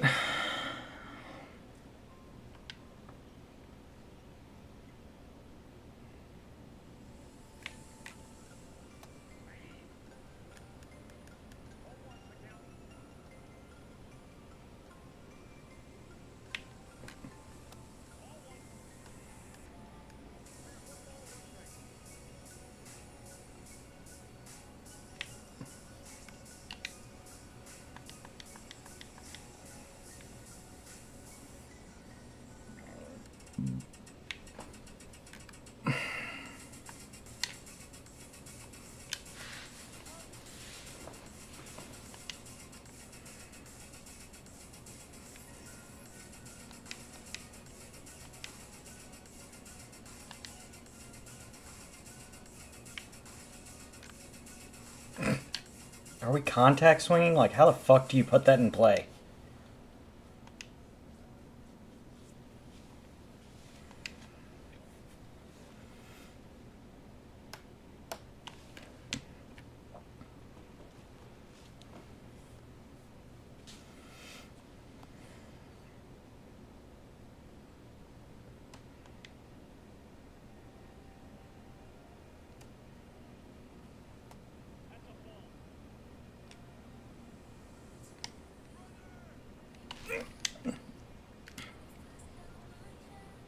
That's a foul ball.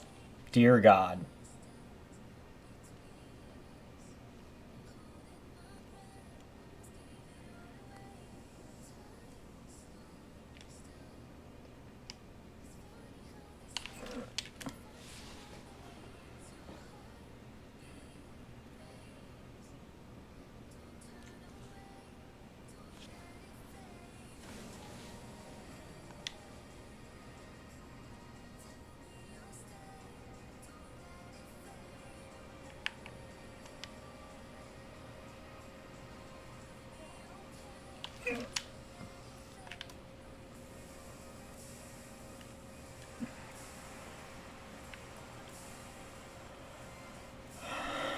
Second perfect fly out of the game. That's great.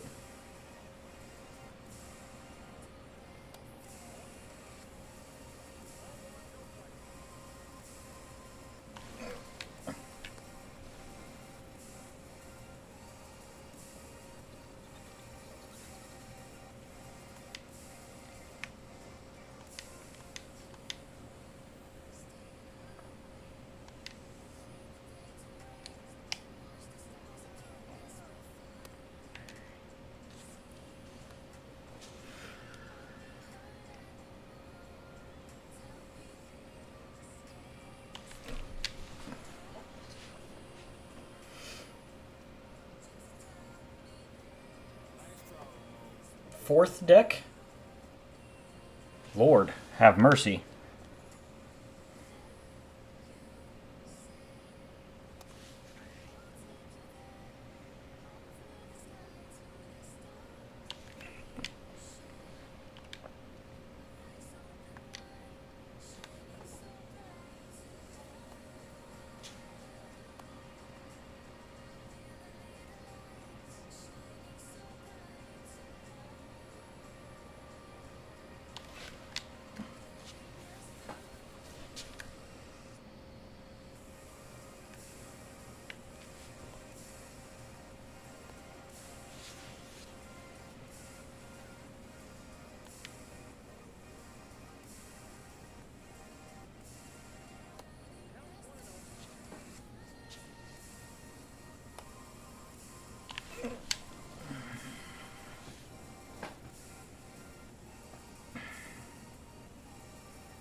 How in the fuck does he get to put that ball in play?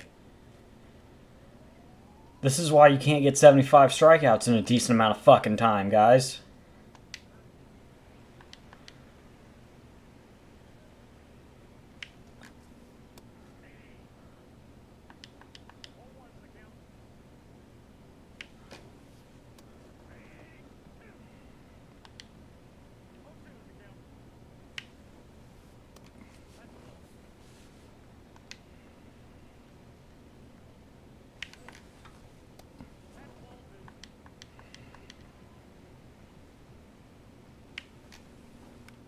And he puts it in play again.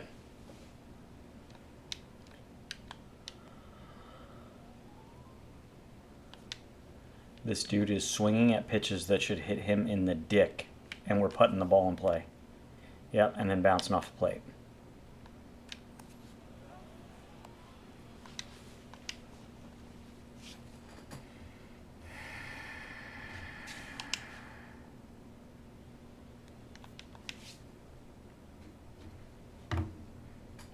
I'm honestly a little surprised they didn't give it to Buxton because he had 3 RBIs on that home run, but 2 extra base hits will do it, I suppose.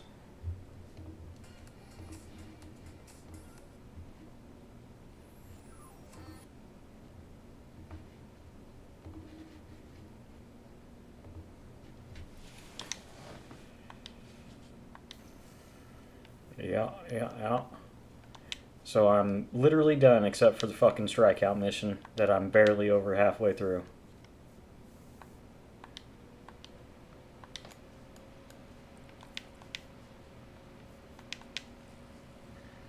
A little mini pack opening, maybe? We're going to pull 3, 6, 7, 8 Kyle Schwab's. Definitely not 8 Kyle Wrights.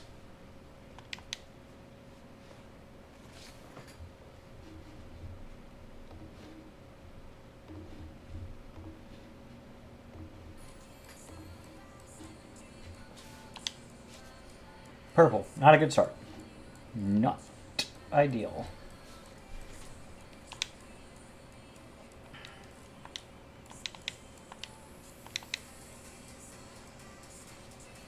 Auto flip. Nope, didn't work.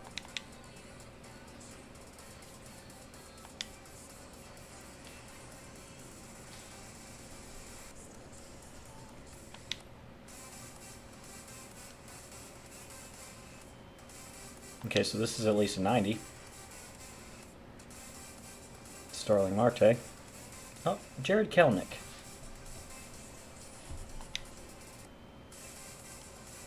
And this is an 88.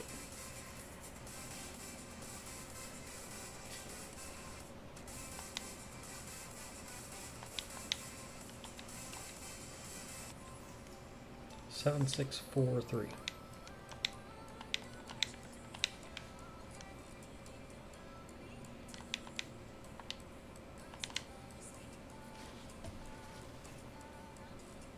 Middle. Damn.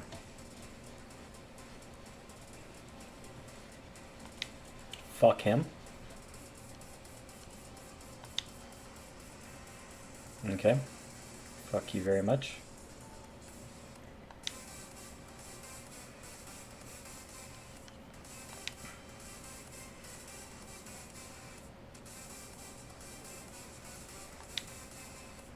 The worst card in MLB The Show history. Cool. I needed him for the 10th time this year. Nice. I don't even know what I'm going to take out of here, honestly. Award series. I guess I'm taking him. He's the only one I don't have.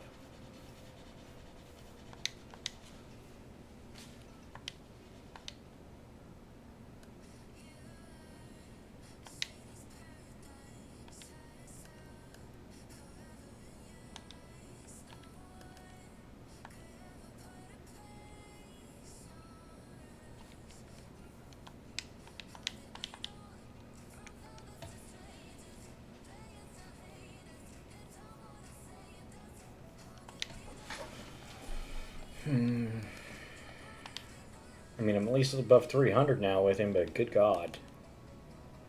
0 for 2 in at-bats with him so far. Manny Machado.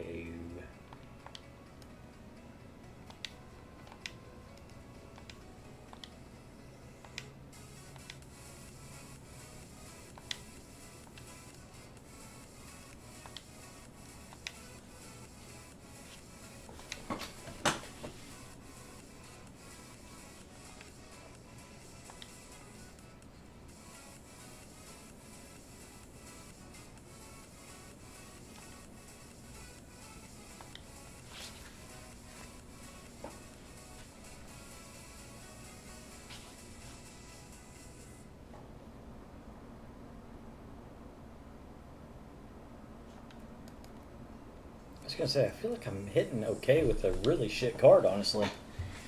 Not too terrible. Could be way worse. This one, I started off super high with him and then really cooled off.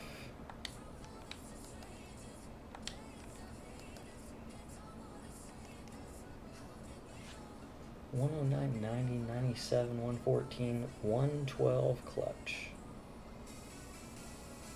Diamond fielding at P2.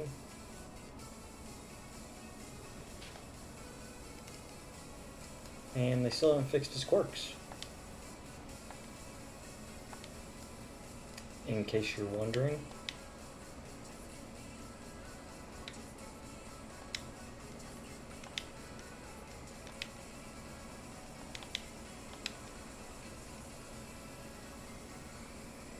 Live series? Quirks. Should have quirks. Kinda sucks. Because that card would be super gross with its quirks. Hopefully they fix it at some point. Pull their head out of their ass. That'd be fantastic. Man, his price has tanked quite a bit for... I mean, I know there's a lot of switch hitting catchers in the game, but that high a contact and his great swing with the quirks he has, I thought he had bad ball.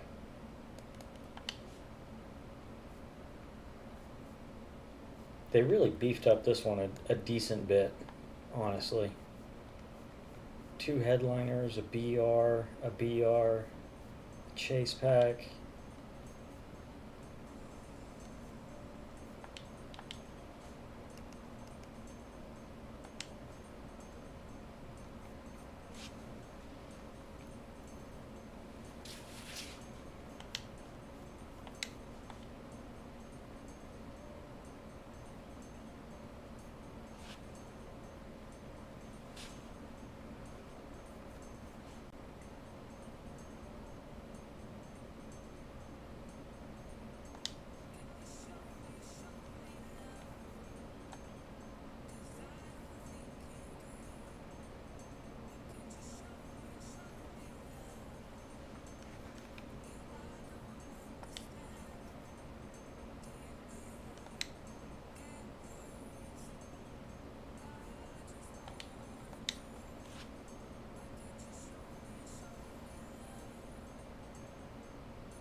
Anywho, appreciate everybody hanging out tonight.